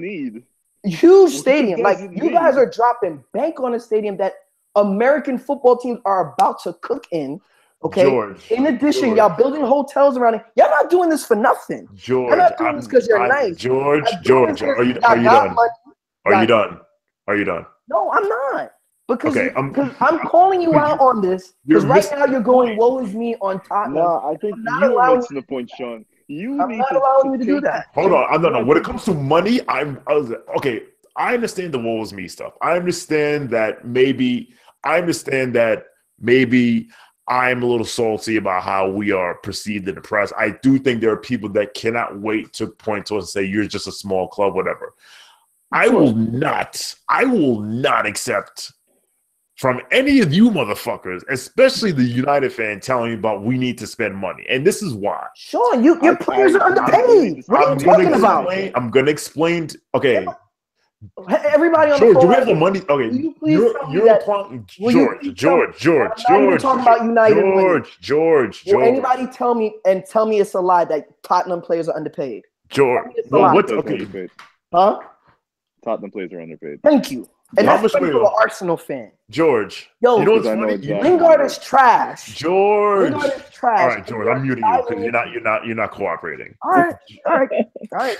Like, first of all, 2 things. One, Tottenham's base salaries are lower. However, Tottenham's bonus structure means actually their players actually get paid very, very well. It's actually more in line. Like, for example, Kane gets like his base salary is like 110 grand a week, but if all the bonuses he gets is closer to 200 grand a week. But no one reports this because that doesn't fit the narrative. Number one. Number 2, what you will fail to realize is that Spurs make money, but we don't have Man City money. We don't have United money. We don't even have Arsenal money, but that's another story for another day. And we don't have Chelsea. We don't have Chelsea money. We don't even have Liverpool money. Like, we bring in less money than the teams above us, than those 5 teams. Do you know how you bring? So let me finish. So let me get this. So hold on. Let me finish. Wait a minute. If Manchester United decide they want a player and Spurs decide they want a player, United will get that player unless they decide they don't want to, because United can spend more money, because United's commercial revenue dick slaps everybody else on planet Earth. Not everybody. That's what everybody. Look at the Deloitte Money League. Their commercial revenue, everybody. Deloitte Money League measures. What's asked? Dutch is the one that said it. Like, if United's a team that can drop a bag on anybody, Sean, anytime. You trying to mute yourself because you don't let anyone else speak. Deloitte Money League measures more than just a commercial. Like the money league literally measures the value of the club overall, all revenues and everything coming in. So you can't just use what? I didn't say that they don't measure that. What I'm saying is just reference to the money league to what I'm saying is okay. like what I'm saying is the reason I brought commercial revenues. What I'm saying is Spurs can build a new stadium and charge up the wazoo for tickets and 25-pound beers or whatever, yada yada yada. We're still not going to make as much commercial revenue. Because guess what? How much? Like our shirt deal with Nike's $30 million. How much you think Adidas is paying United? It's more than $30 million. Shit, Chelsea's getting $60 million. Your commercial revenue is equal to Arsenal. Huh? By the way, your commercial revenue is equal to Arsenal. I'm looking at the numbers right now. So here's the revenue. I'm reading the football report right now. Right. So the revenue is the rankings from 1 to 10. United, Real, Barca, Bayern, Manchester City, Arsenal, PSG, Chelsea, Liverpool, and Juventus. Now tell me about all these bags we should be dropping on. Right under Juventus is Tottenham. But we're behind all those other 5 teams, right? I'm just trying to understand. So we should be able. So we can drop bags with those teams in front of us. Yourself for a second. I'm just trying to understand. What does this matter? What does this matter? You need to win trophies, point blank. Period. Don't come here telling about money, as Unc just said earlier in the chat. No, money is part of football now. George is the one that said George is acting like we can pay our players and we choose not to. If you win trophies, your players will stay. Because you won't. You will win trophy money. Do you know why Kyle Walker left? And do you know why Danny Rose wants to leave? Because he wanted to win with a real team. And you know why Toby Alderweireld wants to leave? Because they're like, yo, we're 29 years old and we're 30 years old and we have one big contract left and we want $200 a week, and only a certain amount of teams are going to pay the central defenders $200 a week. Unc, can you tell brother Sean, and if I'm bugging you, let me know how much money the teams get once they win trophies? Because I don't believe they get a lot of money. And also the reason why money you get $1 million pounds when they FA Cup. But the reason why winning brings in more revenue is because you then can negotiate sponsorship deals if people want to be attached to winning. That's how United got as big as they got. And then also they did an aggressive job going overseas and marketing and this, that, and the other. So it's a combination of things. Obviously, you need to win first, and then you need to market the hell out of that winning, create more revenue streams by winning, which you do. And then you get players that come and you say, hey, because we're winning, you want to be here. And like a lot of things, quote unquote, fell into place for United. Because they were also winning at a time when the Premier League obviously blew up, and now it's kind of a mature league, so there's only so much growth. On top of that, they had David Beckham at the time too, and David Beckham literally changed the entire game. From he did. Blank. I mean, so listen, man, David Beckham is moving like an East London Dun. You know what I mean? So that's and I mean, yeah, they were just really smart with the marketing, obviously. I'm just looking at Tottenham's numbers, and you know what? I'm not gonna say nothing. Like, we make United money now. No. I'm not saying you make United money, but I'm looking at your numbers right now, and bro, like your broadcast money, like something pretty silly. Your broadcast money trumps Chelsea, right? For this season. No, it goes by the season before. It goes by the season before. Okay. No, but for this season, it's going to do the same. This season is going to it's going to like trump it even more. Chelsea's this season, Chelsea's shirt deal is double hours. Double. Right. Like George, you're cherry picking here. No, Chelsea, I'm not. First off, we don't. I'm going by numbers of what has been done the year prior. I know that we make 30 million a year, and Chelsea makes $60 million a year off their shirt sponsorship. Okay, but you don't know what the total shirts that are being sold after this. The year isn't over.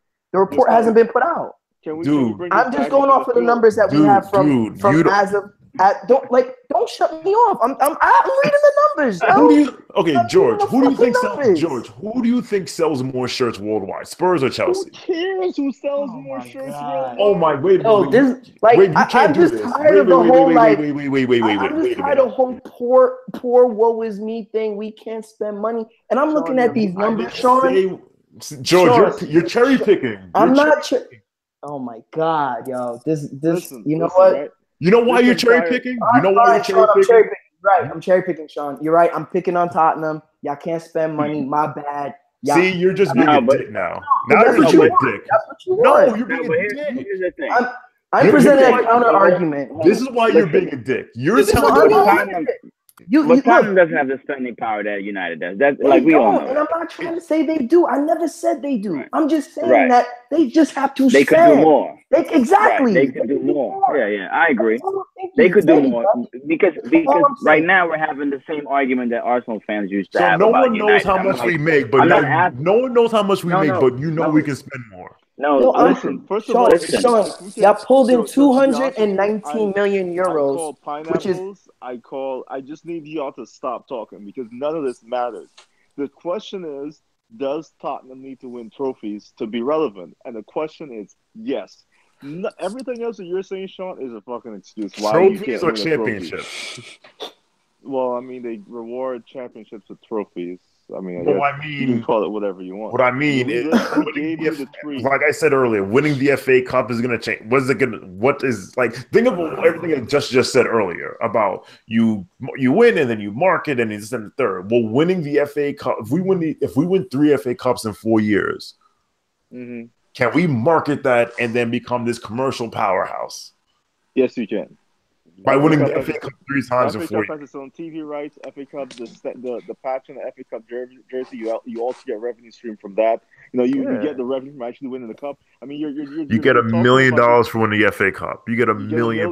That's £1 million more than you had before. You really think? I don't know. I don't know if it's $1 million. But no, it's $1 million. It's $1 million. I mean, it's whatever it is. You're out here talking about. So you think that £1 million is going to be? You think that £1 million can keep Kobe out? Will keep Kobe? And you saying I sound like a dick, but okay. Like you see, you're telling me about £1 million. You're telling me, that £1 million is going to be saying. But you say I'm the dick. You are. I'm not. I can explain to you. I can explain to you, George, why you're being a dick. Sean, you just want to call me the dick because I root for United, and I think I'm the one that's telling you spend like United. I'm not saying you need to spend like United at all. Like I'm not saying any team should. What's the point of the back and forth? To be very honest with you, because the question is Tottenham needs to win trophies. Because George is flip flopping. No, I'm not flip flopping. I'll explain why. You tell me George goes in there and tells me Spurs made X amount of million TV revenue. I say Chelsea pulled in twice as much as us on shirt deal. That doesn't matter. Like, okay. No, I never said that didn't matter. I said, Sean, you don't have those numbers. And then you talking about you guys got a new shirt deal. Y'all both got a new Nike shirt deal. How can you count? I'm looking at numbers for the report that just came out for this past year. When they sign a shirt deal with a sponsor, they announce how much money the deal is for. For example, Nike is paying Spurs $30 million a year for the next 5 years to make their shirt. Sean, but also you also have to count revenue that you make on these shirts worldwide, like sales of them. Who is buying a Tottenham shirt? Seriously, Kerwin, no joke. All jokes aside, but you also have to account. I am not even joking. No, seriously, Kerwin, no. When he says that, Kerwin, when he says that, so I ask him, who do you think is going to sell more shirts worldwide, Spurs or Chelsea? And then I'm a dick. The team who wins the championship, that's who's going to get more jerseys sold worldwide. That's fine. Chelsea sells more jerseys worldwide. That's why Nike pays Chelsea 60 more than they pay Spurs. Okay, Sean, you're right. You guys are strapped for dollars. I'm sorry.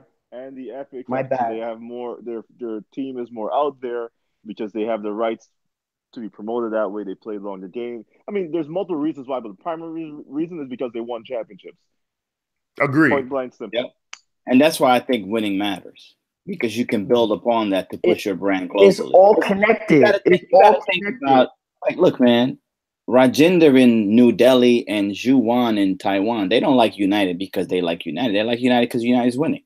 If they weren't winning, no one would give a shit. Yeah, that's exactly the argument that You know I what I feel mean? like everybody is missing along the way. And it's Yeah. that you want generations you want generations of fans. Like people who are just the EPL's global imprint right now.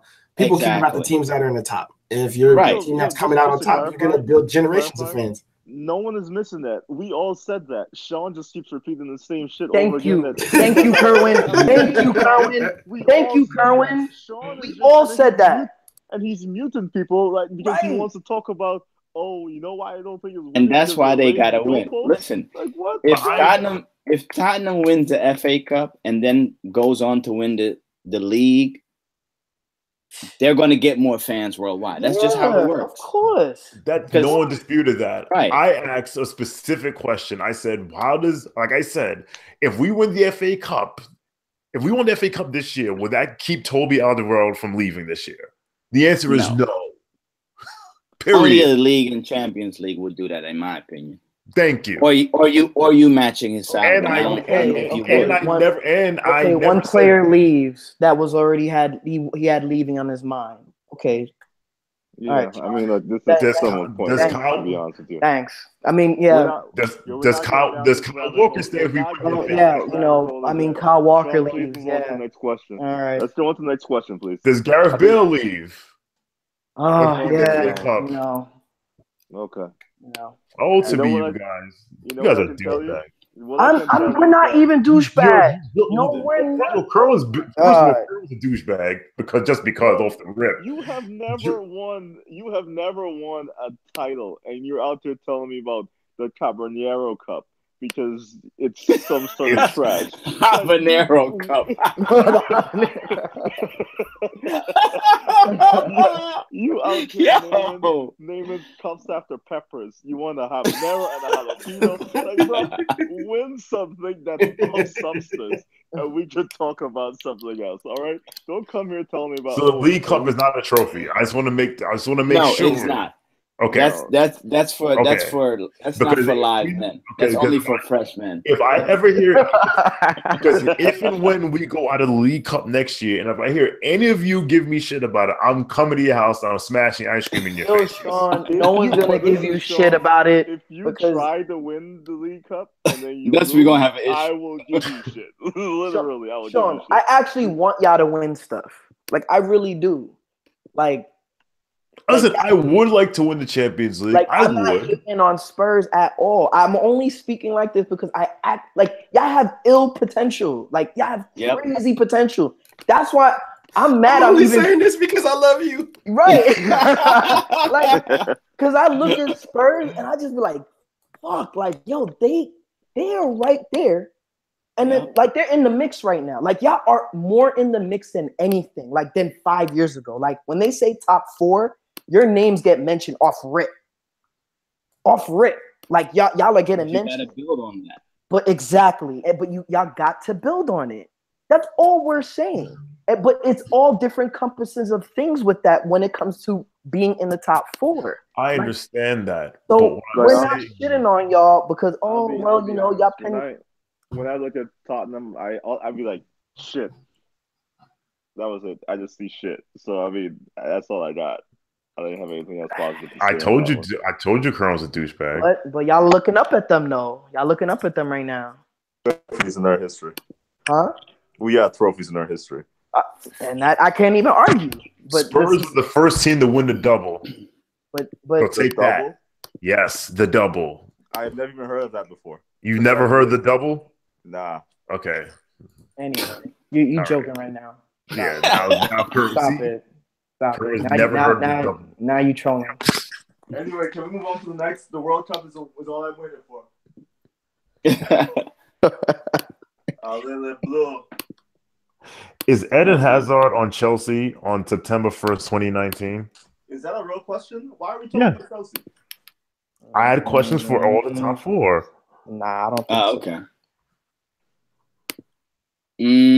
Depends who the manager is, who's coming in. I would. So the thing is, until Real and Barca make their move, you don't know who's going to be where. All right, I guess that's it. Last question for the top four. Can Liverpool actually win the title? Premier League. The Premier League. The Premier Yes. The Premier League? Yeah, absolutely. maybe next year. Nah. Not.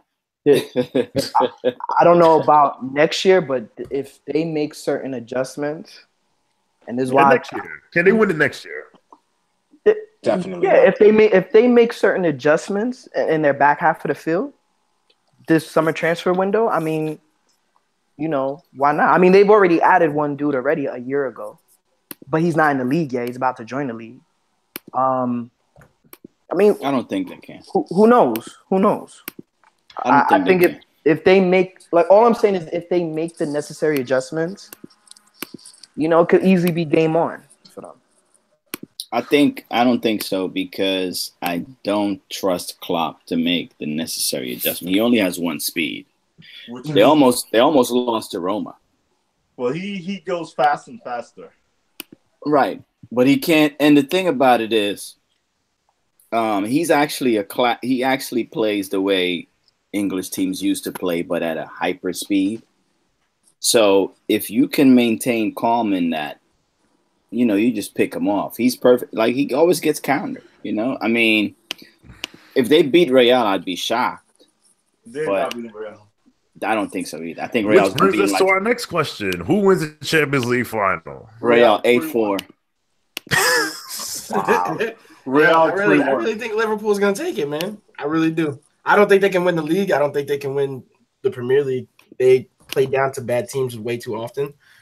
And they have too many just randomly shocking, ridiculous results. And I'm saying that as a City fan who watched them just lay the smackdown on us in multiple matches in the Champions League and in the league.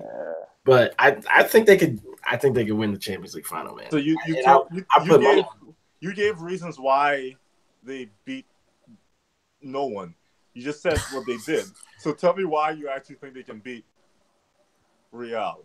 I think that Real is shaky at the back, and they make all the kind of mistakes that Liverpool feasts on. And if Liverpool get ahead, they're not going to take the foot off of the gas, which is what would give Real a chance to come back into the game. You think Real is shaky at the back? Oh, absolutely. Marcelo is never where he's supposed to be. Marcelo is Marcelo is exactly what Liverpool want on the field. Like, they're going to be like, yes. It's going to be great. And I promise, like, Marcelo out of position, there's at least 2 goals in that.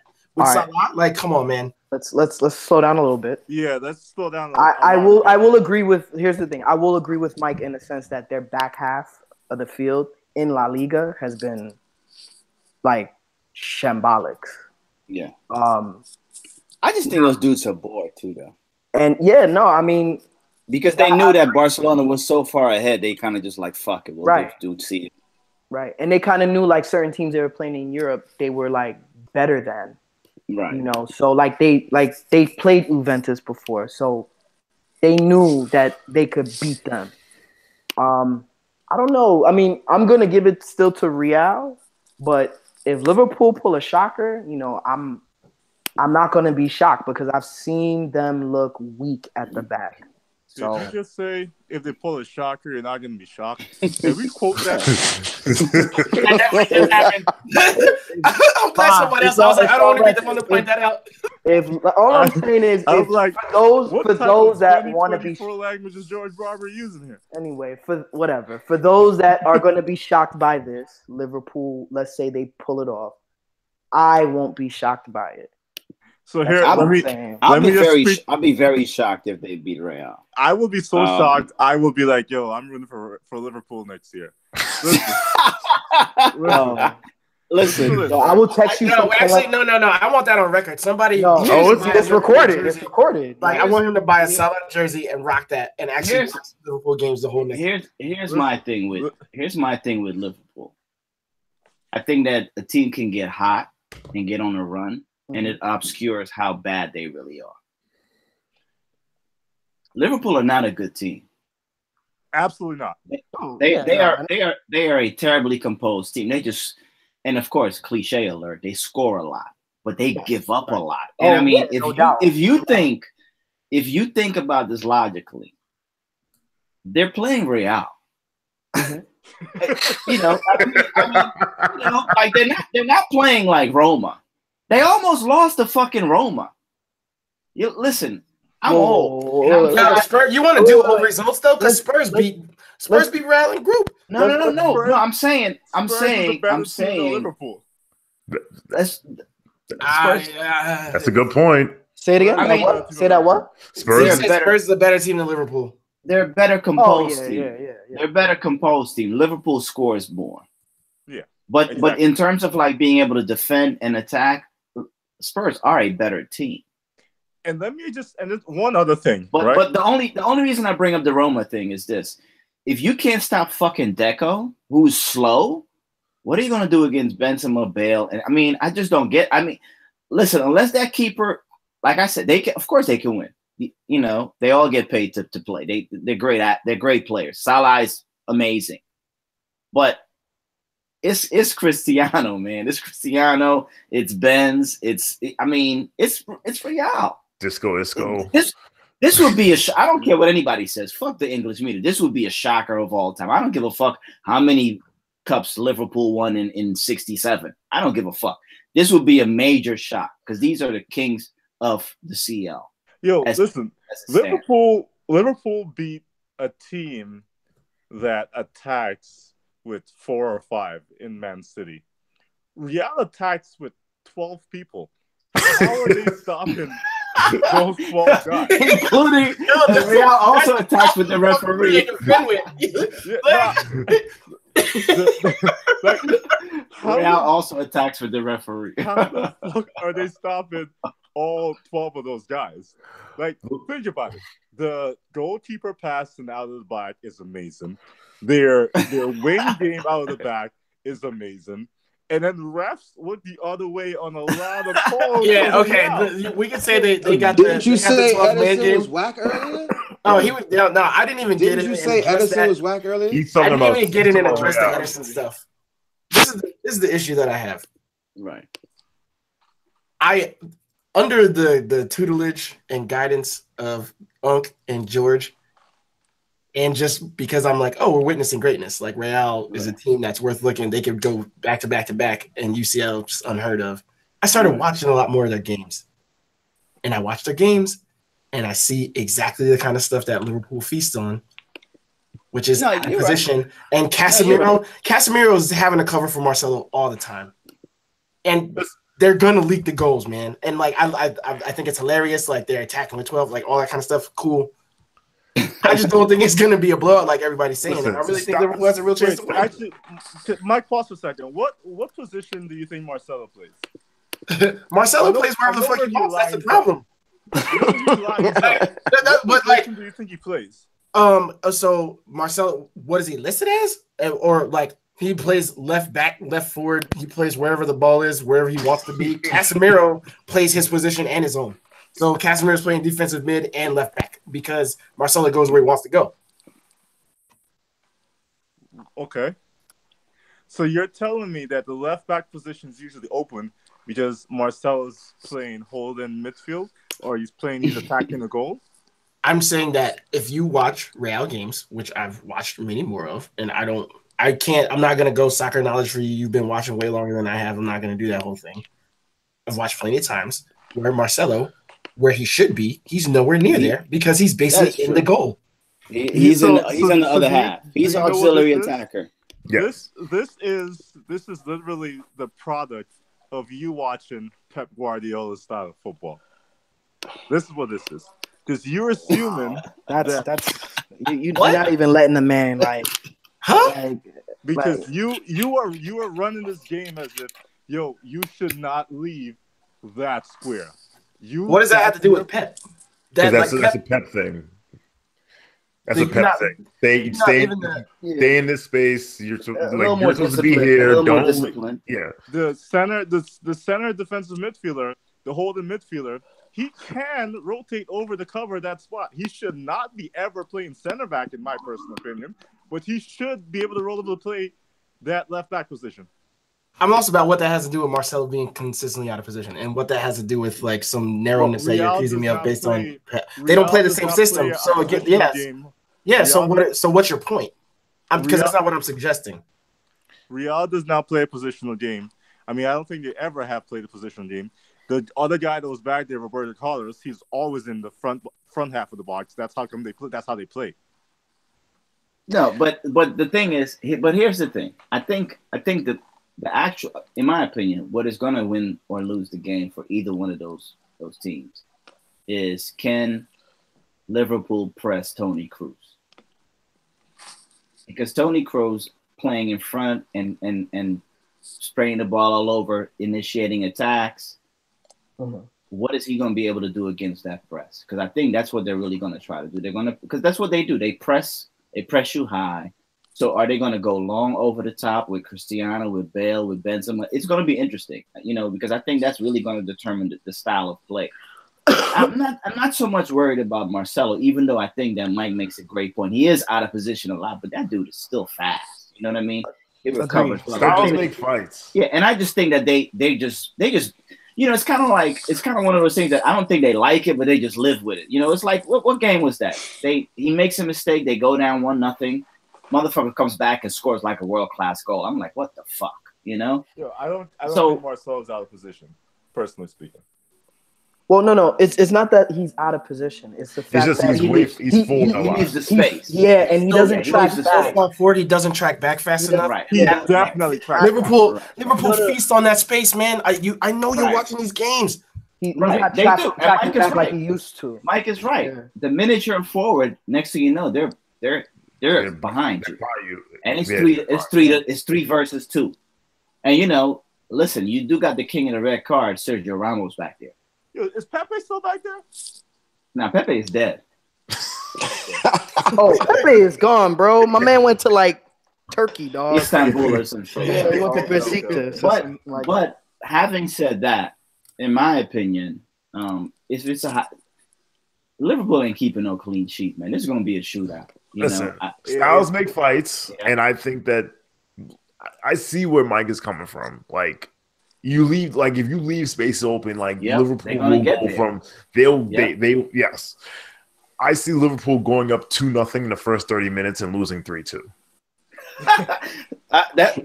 That's very Liverpool. Yeah, I see. That's a reasonable, to me. That's a realistic result. I see them going up 2-0 the first 30 minutes, then Real pulling a goal back before halftime, and then they score, and then they score twice in the second half anyway. That's exactly how Liverpool lose. You know what I think? I think that Liverpool will score first. Salah will score, and then I think Benzema scores 3 goals. I'm not even being funny, and here's why. Here's why. Because when you have if he starts, you have Benzema, you have probably Isco in the attacking 3, and you have Isco, Benzema, and Cristiano. So Benzema is going to play central. Isco and Cristiano, they're going to float out to the flanks, right? But the thing about Benzema, man, he can play wide too.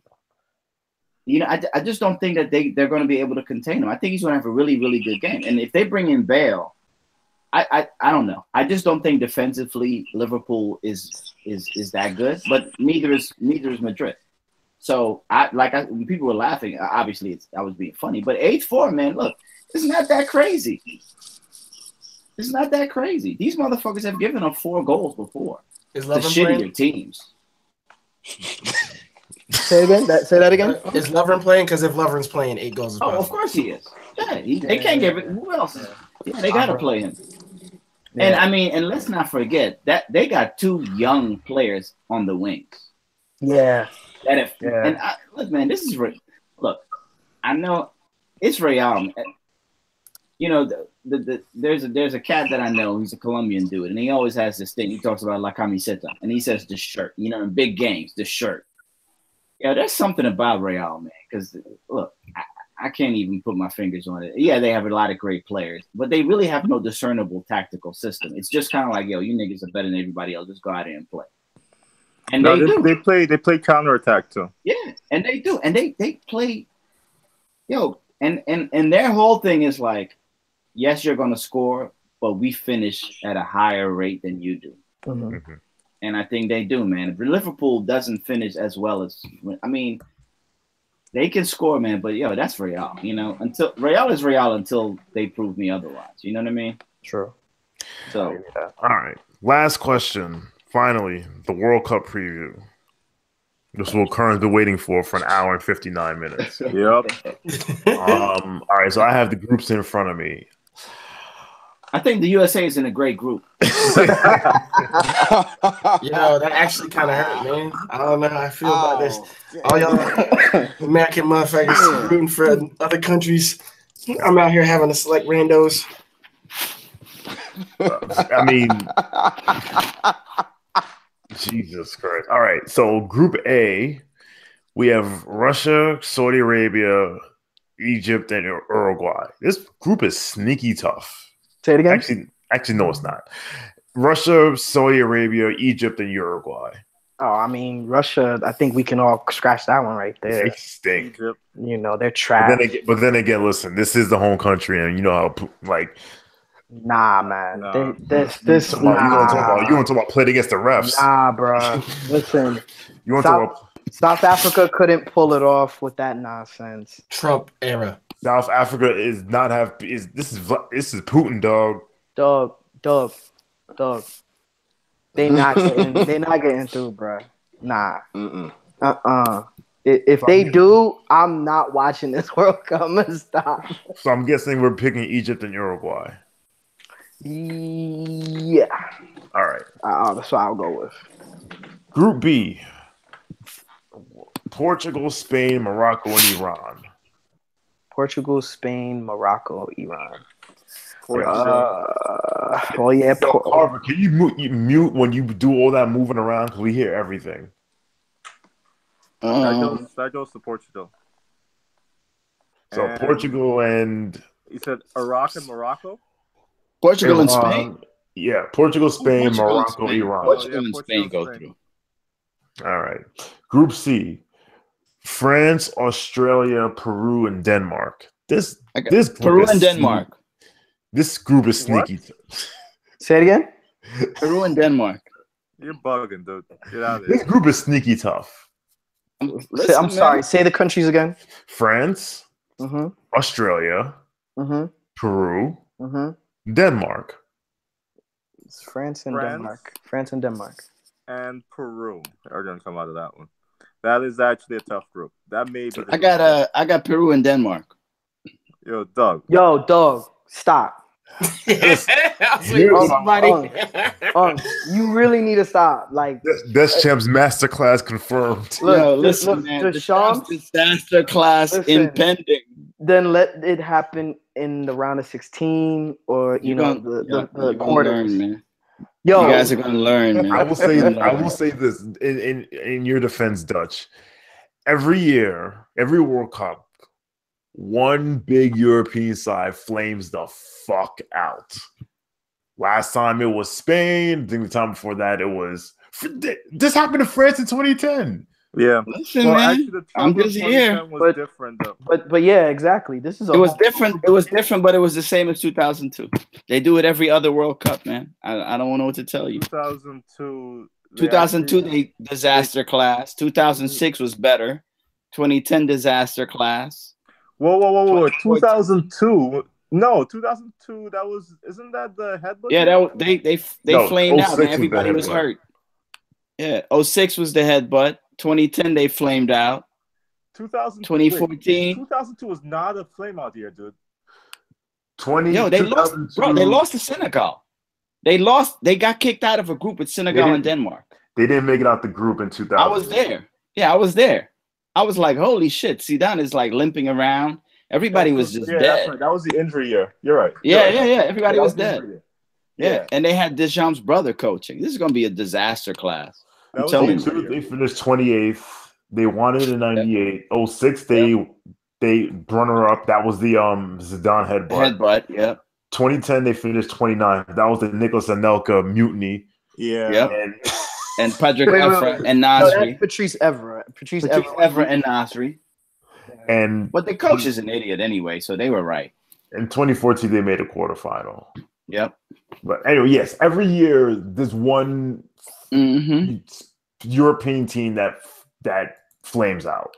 Bro, France is winning the World Cup. We've gotten over the Benzema shit. Trust me. Okay. It's what? Free my man Ben's out the bench, by the way. Nah, Ben's not even making the cut. What do you mean the bench? I mean, hey, that's why it's gonna be a disaster class. You count on a man like Giroud, okay? Nah, ain't Good luck with you. Ain't no coming. Counting on a man like Giroud and Griezmann, hey, I'll put money on Griezmann over in this economy. The top will be Lacazette and it'll be Griezmann fighting for the top. Or they may put Mbappe up there. Depends on how you line them up. Why do you hate Griezmann so much? He's not good, man. I don't rate that guy. You know Lacazette is not in the side, right? Oh, you didn't make it onto the side? Yo, my man. Yeah, man, he couldn't make the team. You just named the two people that aren't there. Yeah. We got this. Bro, Who's the second one that I named? Martial's not on there. I didn't say Martial. No, I'm just letting you know who didn't make it. Rabiot didn't make it. That I knew. Who? I knew that one. Yeah, like it. I don't know. I'm a little concerned when I saw certain names that weren't there. This is going to be a disaster class. About is Benzema, to be honest with you, but then he cannot make it back on there, dude. Benzema. I don't believe they got a free Benz, man. Yeah, there you go. That's the second one. You said Benzema first, and then Lacazette. Like both of them. No. Unc said Benz. I did. I said free Benz. I said free Benz. He's got to be there. Benz cannot make the team, dude. Benz, you can't forgive that type of shit. You can't. He hey, can't get look, back man. on. Who's the guy that he was helping? What's his name? That was exactly. Something. You don't even know who that guy is. Who cares? Unbelievable. Anyway, Benz is an idiot for that shit. Nah, he was just being a good Samaritan, man. Nah, he's a good man trapped in a bad situation. All right, Group D: Argentina, Iceland, Croatia, Nigeria. Nigeria and Iceland making that one. So I'm going to say this, and I hate it had to be them, but I think they're going to jerk. Argentina's going to go through. I don't think they shouldn't. No, they should. Listen, they're going to lose every game, but they're going to find a way to get them through. They're a terrible team, but they're going to find a way to push them through. And either Croatia or Nigeria is going to get jerked. That's actually a very tough group. I expect phantom penalties, 20 minutes of extra time until Messi scores type shit in that group. Argentina's going to win the whole thing. Argentina is incapable of winning the whole thing. Fact only. Argentina is not winning the whole thing. Watch. Hear me now. All right. We have a bet, right? You know what? This sounds like a round of drinks bet coming around right here. There's already one on. Where's the other one? Am I getting Otamendi and Marcus Rojo? 9-1 odds. Well, don't disrespect Otamendi. Yeah. Champion. Otamendi can go die in a fire. I don't want to hear that shit. Wow, bro, the man. He's got kids. I'm thinking of all the bad memories. Listen, I understand what you're doing, but you don't mean that. No, I've been reading all year about like top center back Lucas Otamendi. I'm like, are we watching the same guy? Yo, he's not going to look like that for Argentina, though. All right. Group E: Brazil, Switzerland, Costa Rica, and Serbia. Brazil and Switzerland. That would be a very easy group. Xhaka masterclass impending. Group F. This is probably the group of death. Okay. Dang close. Germany, Mexico, Sweden, Korea. Sneaky tough. Tough. Call group. this a group of death. I agree. This is sneaky tough. I agree. Say it again. I feel like that's Germany, Mexico, easy. Mexico, Sweden, Korea. Yeah, I feel like that's Germany and Mexico. Easy move. Sneaky for the three after. Like I think it's Germany and Korea, actually. Yes, Korea can make it out the group. Yep, I agree. Especially if Son is coming through righteous. Yeah. Although they did lose the other dude. The dude played in France. He was like their second best player, and he like tore his Achilles like the last game of the season. But yeah, this group is sneaky tough. It's not like obviously Germany's gonna go through, but like Mexico, Sweden, Korea, and South Korea is exactly no one's head and shoulders above the rest. Group G: Belgium, Panama, Tunisia, and all those guys will lose.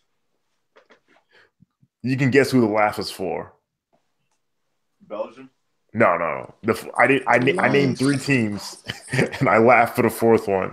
England. You want to talk about disaster class? I can see this not going well. England.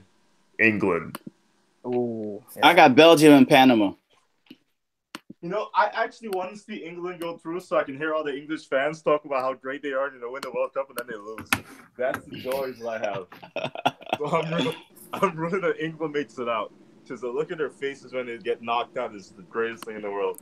You know, I thought that they could do a madness in the Euros 2 years ago, and then I said, "But I want to see what the lineup looks like."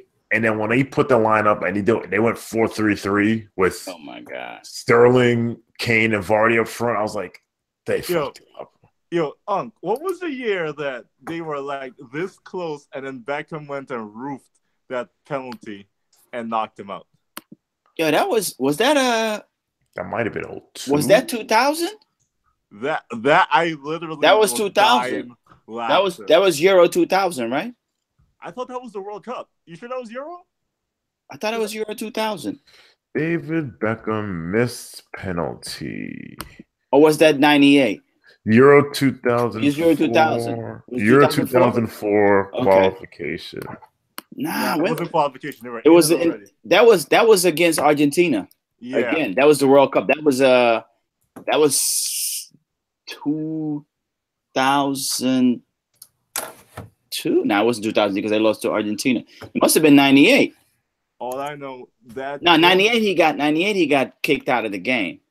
Yeah, for the red card for stepping on the dude's So then it must have been Euro 2000. Okay. That was one of the funniest times of my entire life. I was watching it with English fans, and they could have sworn it was a sure thing. Beckham missed a penalty in Euro 2004 against Portugal. 04, okay, it was 04. Yep. It was 04. I remember that shit because what's his name from the dude Stuart Pearce was a little ninny, and he didn't want to. He I think everybody missed. I think Southgate missed. Neville, they all missed because they got put out. Because remember that's when Rooney got sent off, and they were mad at Cristiano. Yeah, that's 98. Was that 98? Yeah, Rooney didn't get sent off in 98. No, Rooney was after Rooney. But Rooney got sent off too by Cristiano. That was Euros. I remember people were mad at Cristiano for getting Rooney sent off. Yeah, that's the game. Rooney sent off 2014. Rooney sent off Portugal. No, Rooney sent off Portugal. 2006. 2000, okay. Yep. All right. So Cristiano got him sent off. Who's coming out of this group? So is Belgium and England or Belgium and Panama? Belgium and Panama, baby. Maybe even Belgium and Tunisian Knights, baby. You never know. I can tell who's not coming out of the group.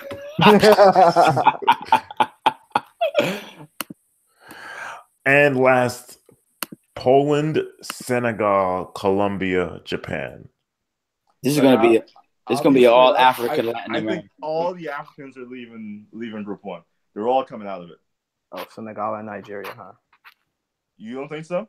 No, I agree. No, I'm all for the African countries right now because Ghana's not in it, so I'm rooting for all of them right now. Egypt is coming out of their group. Senegal is, and Nigeria will be coming out of it. So which? Then Senegal and Colombia. Morocco's coming out of it too. Oh, actually, Morocco going home. No, Morocco's going home. Okay, sorry, they're going home.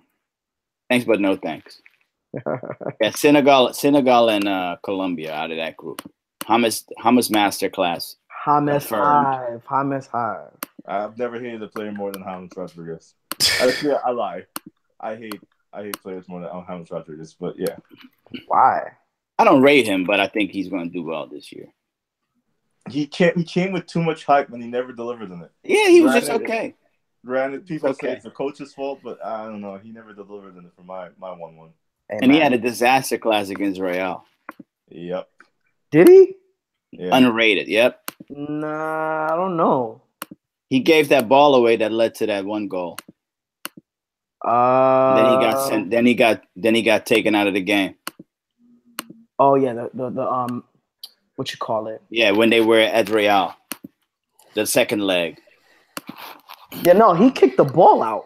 He did something, and I was like, kicked the ball out. He didn't give up a goal. He kicked the ball out, and I barked on him for that. Like, what are you doing? I was like, yeah, and then he got taken off by Heinkes. So who's gonna be the European team that has a disaster class in the group stage? I mean, you can always count on England. But then it's not disaster class if you expect it, right? That's true.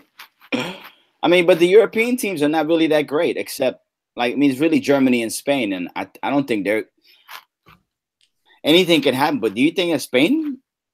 It would have to be Spain, France, or Germany, because those are the three highly rated teams. So one of them should have a disaster class. And now, who's more likely to have a disaster class out of those three at this current moment?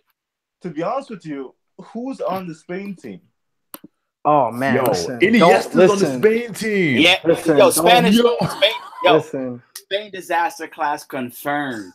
But they just had like one. 90. They just had one. They can't have two. They're going back to back, man, because that used to be their history before they won. That is true. They always had disaster classes.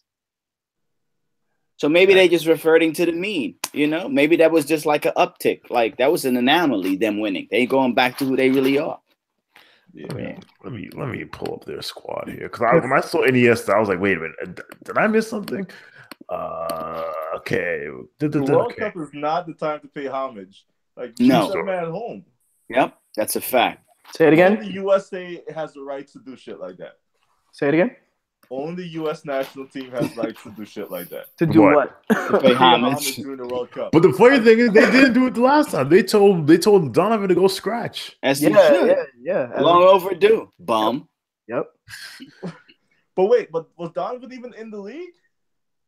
Donovan took a sabbatical, and then tried to Clinton tried to come back for like 6 months or something like that. Yeah. That was Klopp though, right? Not Klopp. What am I saying? The German Klinsmann. Klinsmann wasn't about that shit. That's why he got fired. That's why Klinsmann got fired, because he didn't suck up. No. Klinsmann got fired for other reasons. Klinsmann got fired because what you want to say. No, Klinsmann got fired because he held a mirror to their faces. Facts. And said, "Oh, US, where are we now?" He goes, "Oh, we're not that good. I don't think we should just be picking players from MLS." And MLS heard it and were like, "Whoa, what are you saying about us?" And it was USA Federation and MLS kind of band together like, "Oh, this guy is picking players who are half this and half that and don't even play in the States." Yeah. And before you knew it, because he called it out, then he got the boot. By the way, I just want to say this. Yeah. The three strikers on the Spanish national team. I'm looking at this right now. It's first off, I'm pissed. I'm pissed. First off, how the hell Lucas Vazquez makes this squad? I don't have no clue. How? He's terrible. Yo, finish what you were going to say. The three strikers on the national team are what? Iago Aspas from Celta, Rodrigo from Valencia, and Diego Costa from Atletico. Yo, this is a disaster class in the making, man. Well, first off, hold on. As poor as Morata has been doing, who was gonna be next? Yeah, Aspas, I think honestly was gonna be the next dude up, because I looked at him at Celta Vigo. I was like, yeah, he's playing like he really wants to be on this team. Looking at Morata, I was like, nah, he looking like he don't want to play on this Morata. team. But they also have Pepe Reina as the goalie. That's pretty scary. Who? They better hope. No. The Gea is starting. Oh yeah, but they better hope nothing happens to him.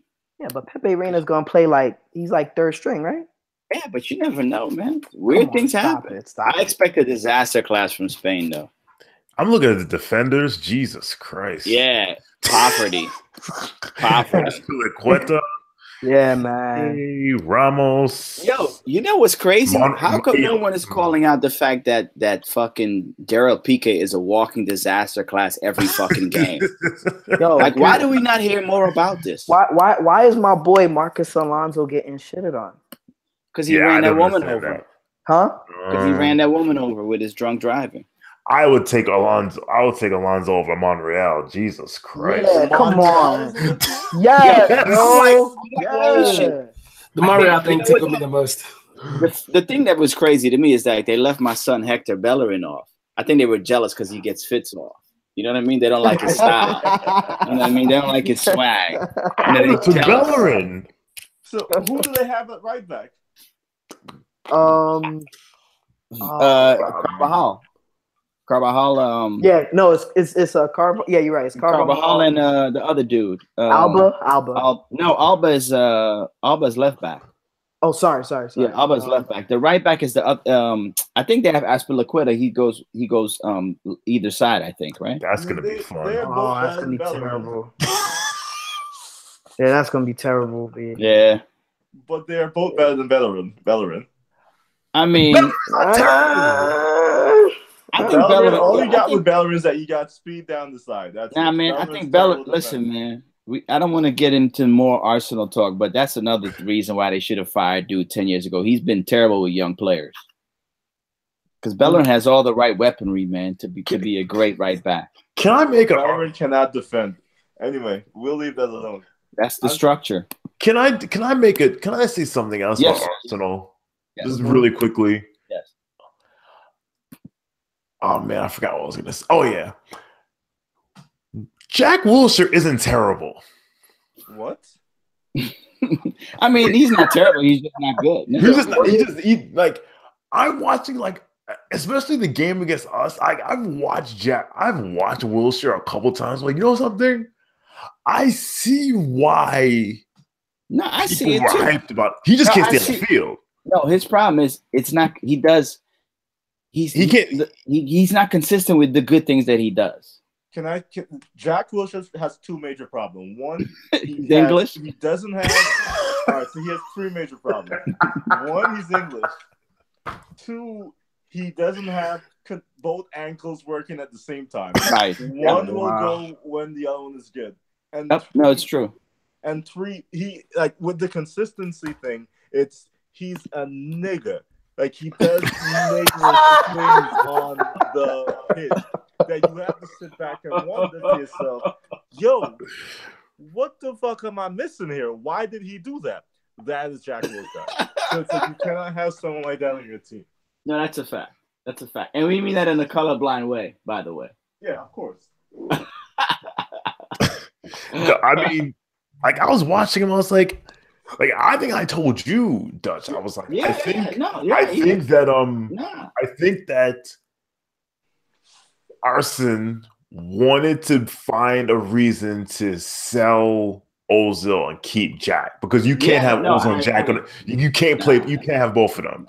Nope, not in that structure. Mm-hmm. Both are ball dominant players. Yes. You know, they initiate the attack, and just the way the Arsenal is set up. But yeah, I mean, but then what happens with him, man? He'll do something good, and then, you know, he'll get hurt, or he'll run into like 7 people, you know, and he's only like 5'3", so, you know. Like, I actually expected him to make the England squad. Let me look at the England squad. Jackie boy. I thought he was gonna.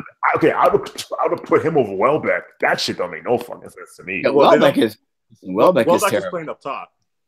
But Welbeck is terrible. Well, yeah, I don't. Yeah, but Welbeck has heart. Yeah, he does fight. But I mean, you know, you need a guy like that on your team. Now, I mean, you know, look, as much as I make fun of the, you know, putting in the shift and work with all that stuff matters. You know, it matters. Like working for the team and putting in effort, that shit does matter. You know, I just don't think that everybody looks the same doing it, but it does matter. Right. But I think I was going to lean on that too. Like, sometimes the work rate doesn't match the real talent. Right. Right. And that's where I think Welbeck is at. That's where I think I agree. Because I think, you know, like, you look at a guy like Cristiano, you know, that dude works and he's super talented. You know, you can actually argue, in my opinion, he's not a naturally talented guy. Like, his technique is not spectacular. We know this. But no one, he never cheated the game, you know, as a cliche, but he's always working. Yeah, I mean, you know, he works on getting better and he keeps in great condition. He takes care of all of those things. So that shit matters, you know? I'm looking at the England squad. Terrible. Who's their number 10? Don't tell me it's Messi Lingard, because this is a disaster class. Wait. It's not Delhi? Delhi's not a number 10. He's an attacking midfielder. Oh, you mean their actual 10? Yes, like who's going to be their actual 10? Not it's like gonna who. Be Messi Lingard is gonna. That's who's gonna be. Oh, Jesus Christ! I don't think we'll wear the number 10, but it'll be Messi Lingard. I mean, look, I make fun of the guy all the time, but he has gotten better. I don't know what that means, but he has gotten better. He doesn't. I mean, I just don't think he. Like I might. Oh my goodness! He seems to be a system guy, though. Yeah, it's like maybe it'll work for him, on the national team for England. This is gonna be a bunch of long balls. They're gonna play. Aren't they supposed to be playing 3 at the back? Yeah, that's what he said. With who? Wait. Oh, you know what? What about your boy Loftus-Cheek? I actually like him. He made the team. I believe he made the squad. Yeah, he made the squad. He's on the team. Yeah. I like him. I like him a lot. Yo, not to be funny, but this is not a bad team. Of course the team isn't bad. The team is like there's talent here. And you know what? Yo, your boy Lallana. He's not even on the team. Yeah, he's a standby. Fuck him. I know. But this is actually not a bad team. It's the midfield that has a lot of issues, though. I can see why Wilshere was mad now. Yo, my bad, Jack. I didn't know you. I see why you had a point. You were right. Like, my bad. Oh my god. I can't. But I mean, on form, you can't pick him over Lingard. Also true. You can't, right? Because Lingard, look, I make fun of the guy, but he has gotten better, and he's had a good season. No, he's had like 15 goals. He's had a very good season. Dependability wise. Yeah. He's always gonna be there. Yeah, are you really gonna pick him? Yes. Yeah, because Jack Wilshere fuck around and have a friendly and be injured. So or get hurt in the Loftus-Cheek play very much. I don't know if he is a number 10 style. No, not necessarily, but he's a good central mid. You know what they're gonna do? They're gonna make him or Ali be the number 10, and it's like, and then it's just gonna be okay. Instead of letting Ali be the attacking midfielder, you're gonna make him distribute the damn ball. I think they're gonna make Eric Dyer and John Stones build the play with Sterling a little bit too. I could see that Sterling behind Harry Kane. Oh, that would be crazy.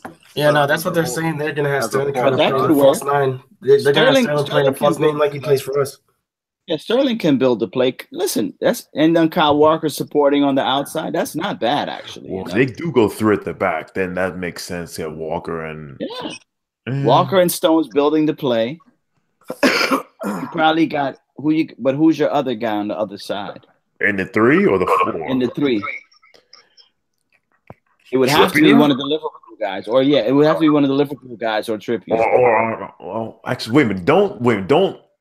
Because it would be Walker, Stones, Trippier.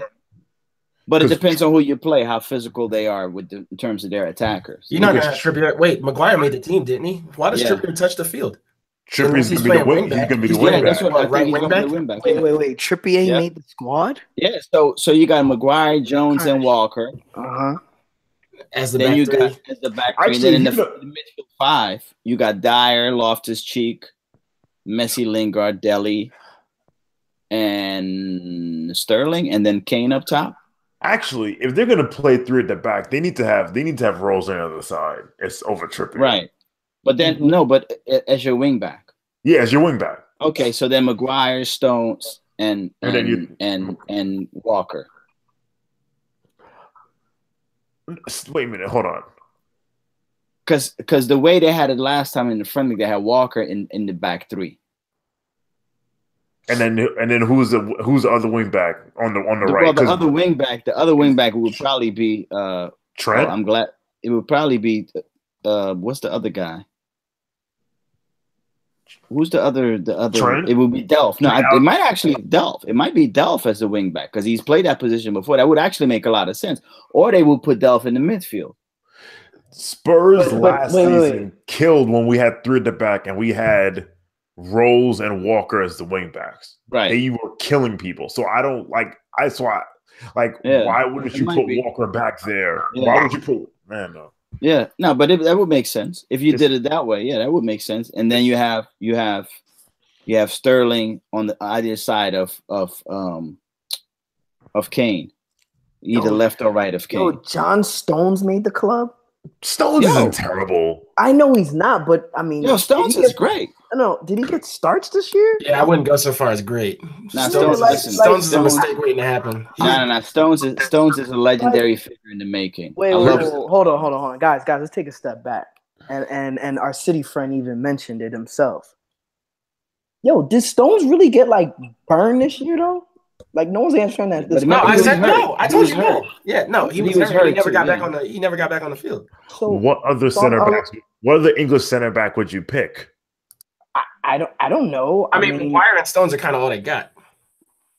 Where's Cahill's old as hell. I can't believe he's on the team. Where's this guy Me? He was completely out of form. The dude from Ben Mee. Ben Mee. Where's he from? Is he English? Yeah. I think. Yeah. I mean, you know, English center backs. I don't rate him.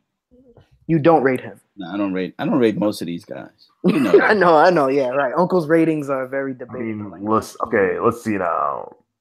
Cahill, Smalling is a tire fire.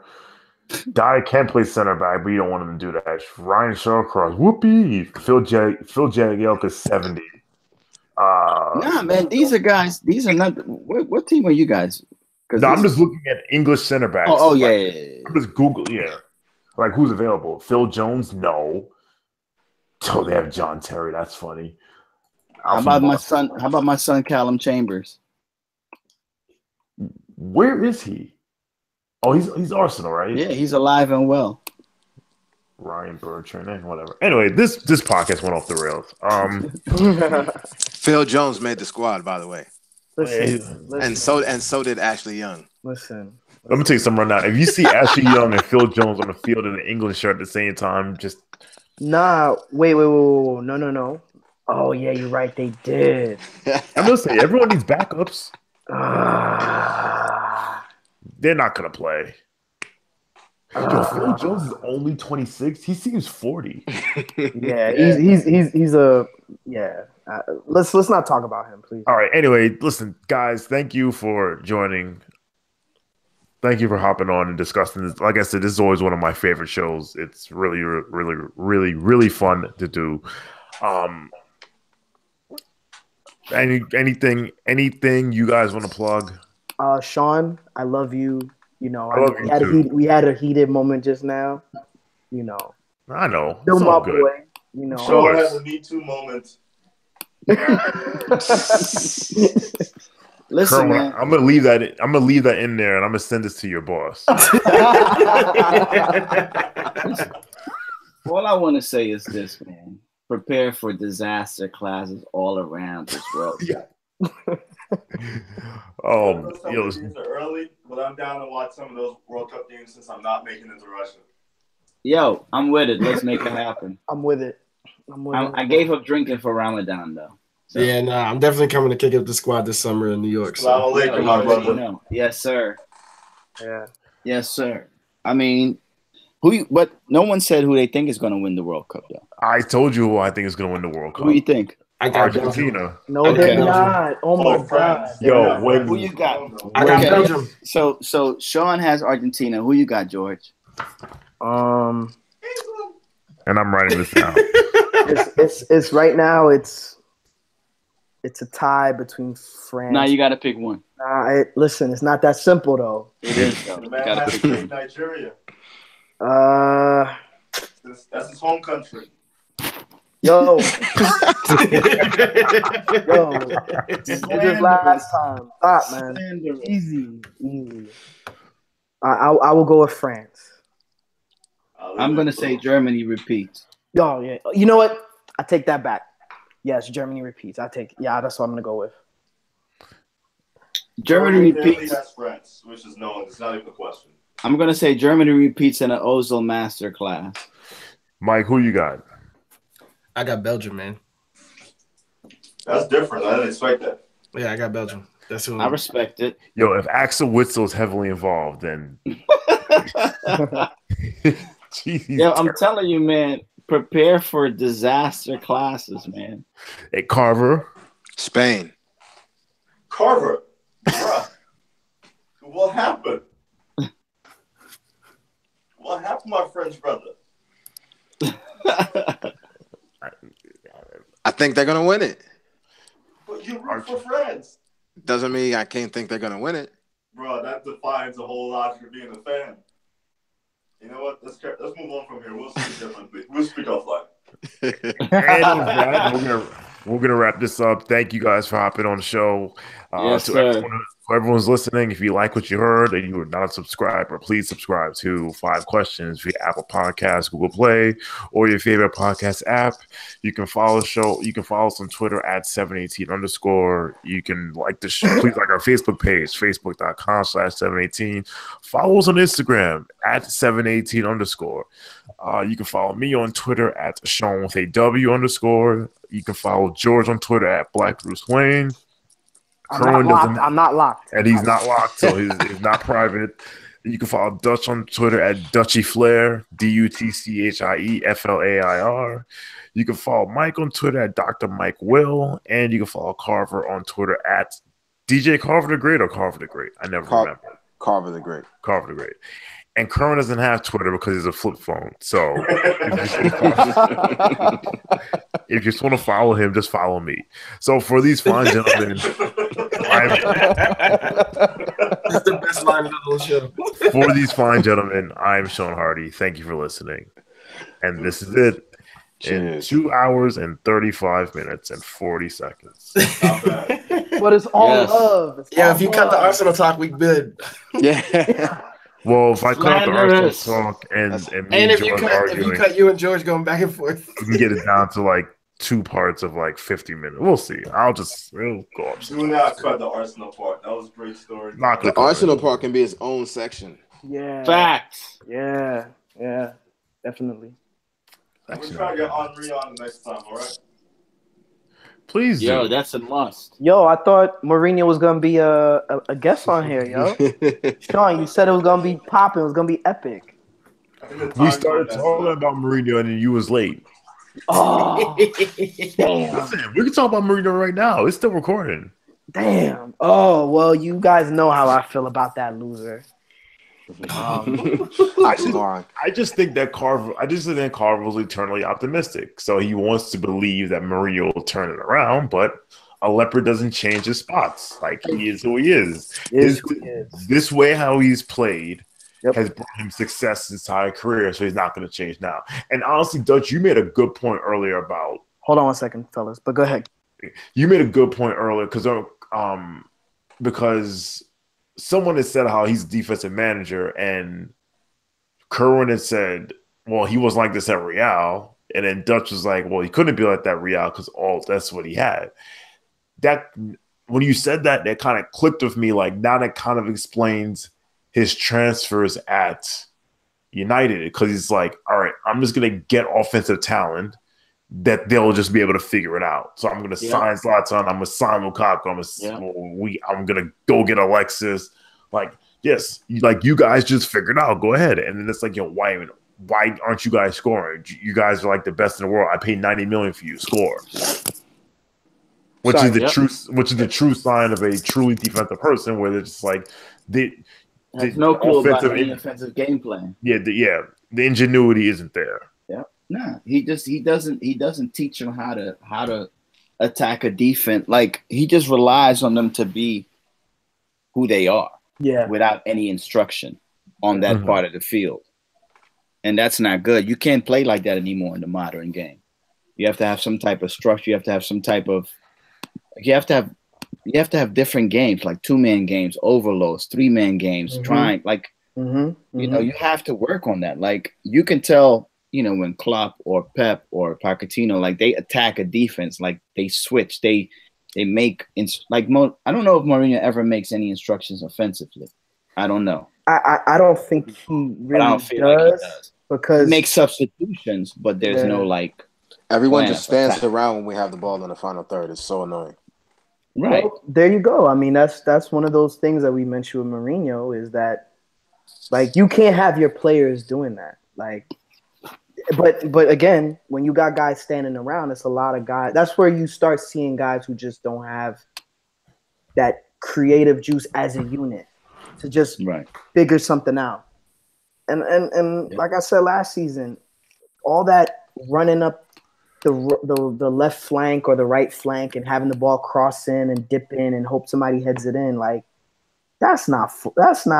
Nah, it makes no sense when most people play with a low block against us. Like it doesn't. Yeah, it's stupid. It gets very, very predictable after a while, and it's been like, look at certain teams. They just sit back sometimes, and they're like, all right, well, let's make it difficult for United and have them break us down. And you see what the lesser teams have done. True. Which is funny because that's basically how y'all beat City, was basically off of set pieces. Yeah. And then it's like, oh, look, why can't they feel like this all the time? I was like, man, it's a set. It's a freaking, it's corner kicks. Yeah. Like, if you look at, yeah, you're right. Like, look at the, what you call it? The not Ashley Young, the Chris Smalling goal. That was a set piece. You know, was trash defending. Yeah. Shambolic. It was very shambolic. I'm getting upset all over again. But all of that were all like set pieces, and even with Pogba, like I think it was his second goal. I think his second goal was the only one that wasn't a set piece. Yeah, the header. Yeah, I remember all that disgusting bullshit. So I mean, it's like and this is why when you hear the pundits, they're like, oh, well, why can't they play like this all the time? It's like because they don't have a level of consistency. Mourinho, and there's no plan. Yeah, when you have like it irked me so much to see, and I said this in the group a million times. Rashford cooked Liverpool dolo, but then you Jimmy rig Alexis Sanchez in and then move him to the right, and I'm like, why the fuck would you do that? Like, let him play that side if he found some success. Martial, I don't understand. 9 goals, 5 assists. Finally found good, decent form on the left side. Now all of a sudden, we move him to the right when Alexis comes here. Then we have him start from the bench, and then he's not playing. And then Can we talk about how Alexis is trash? Uncle, you get the Negro Demas Award for this one. Yes, you. Yes, I give you all praise because you said from Martin he was Basura. That guy, man, dude, he was our best player. That guy just angers me. His dispossession rate is just. I said to myself, "Yo, dogs, who gets dispossessed? I've never in my life at United have I watched a man get dispossessed this much. Yo, it's crazy. It's insane. Yeah, and it messes up the rhythm of the team. Yeah. I'm like, yo, you really point of clarity. Yo. I don't think it's dispossession. He loses the ball. Same. Sometimes He's like, there's a difference between skating and skating. One takes effort. There's no one actually attacking him. He just runs into a guy whose feet is already there. So you know what? He's actually the same. That's my beef with him is the same beef I have with Wilshere. They lose the ball too much. And you can't have that. Like, he made me want Mkhitaryan back. Like, that's how much because that's what people were getting on Mkhitaryan for was his issues with getting dispossessed. And I said to myself, yo, we might as well just have kept Mickey if that was the case, because this dude is. I think there was a stat I put up where they showed the amount of times this guy got dispossessed since he got to United as compared to all the other guys on this team. He was more than halfway past it than guys that have been playing on United the whole season. That's a concern. I mean, I think a club like United, you know,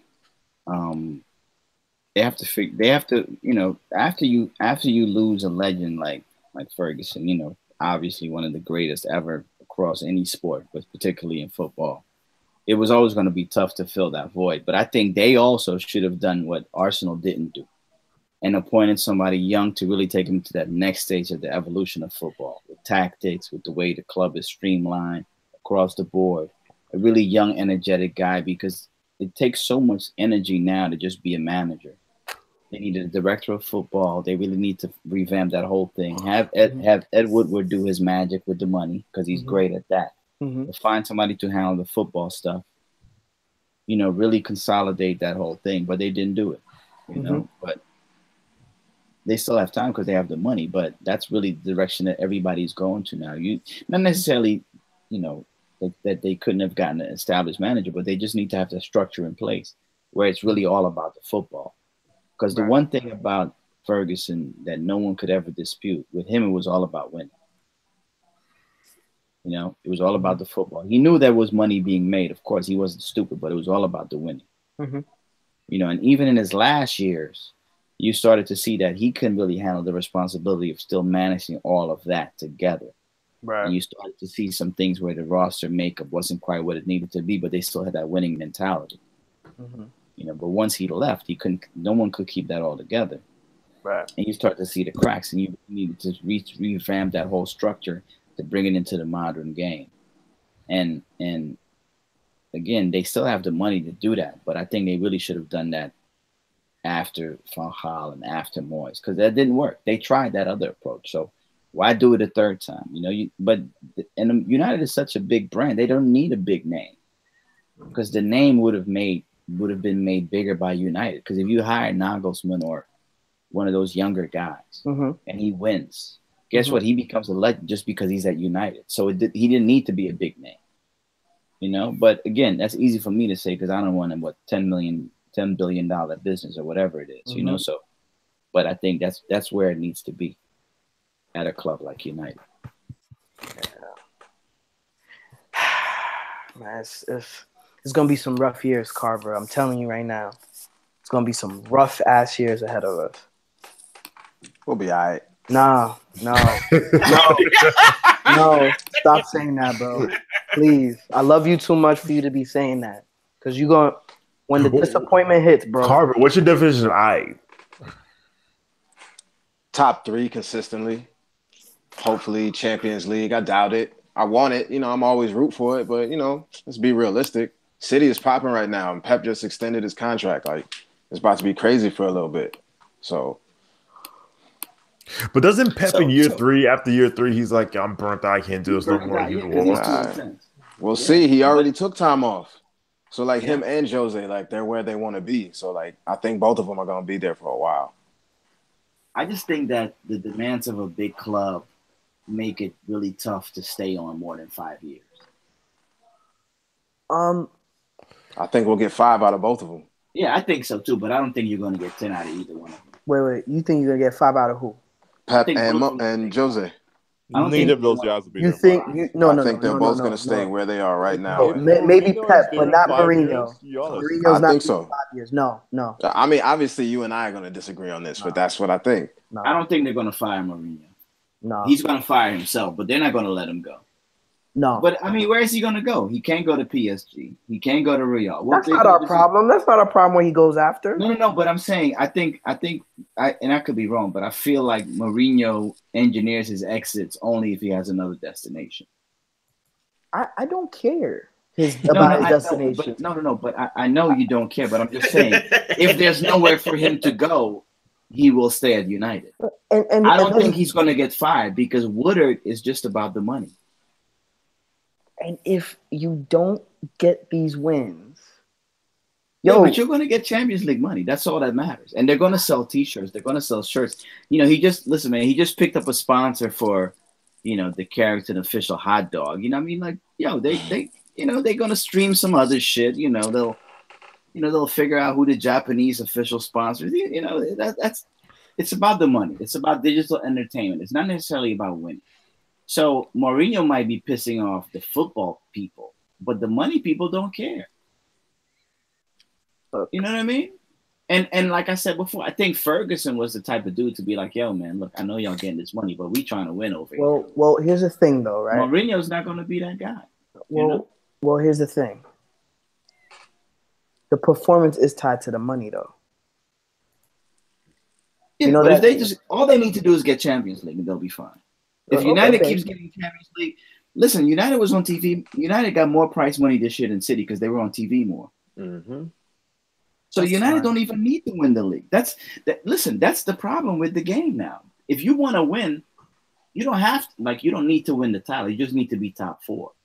And as much as I made fun of Wenger for that, because I think your top 4 should be the goal of winning. Like your goal should be winning the league, winning Champions League, and then top 4, not the other way around. But now it's become the other way around. Just the same way as the Premier League is not. It's just about being in the Premier League and staying. You're not really trying to win. If you come in 10th or 8th or 7th or 3rd, it don't matter. Just don't get relegated. That's how much money there is now. So winning is only important to us. It's not important to these guys. They just want to make money. It's a business. And if winning a trophy, that's extra. Now it's just about the big clubs. It's about staying top 4.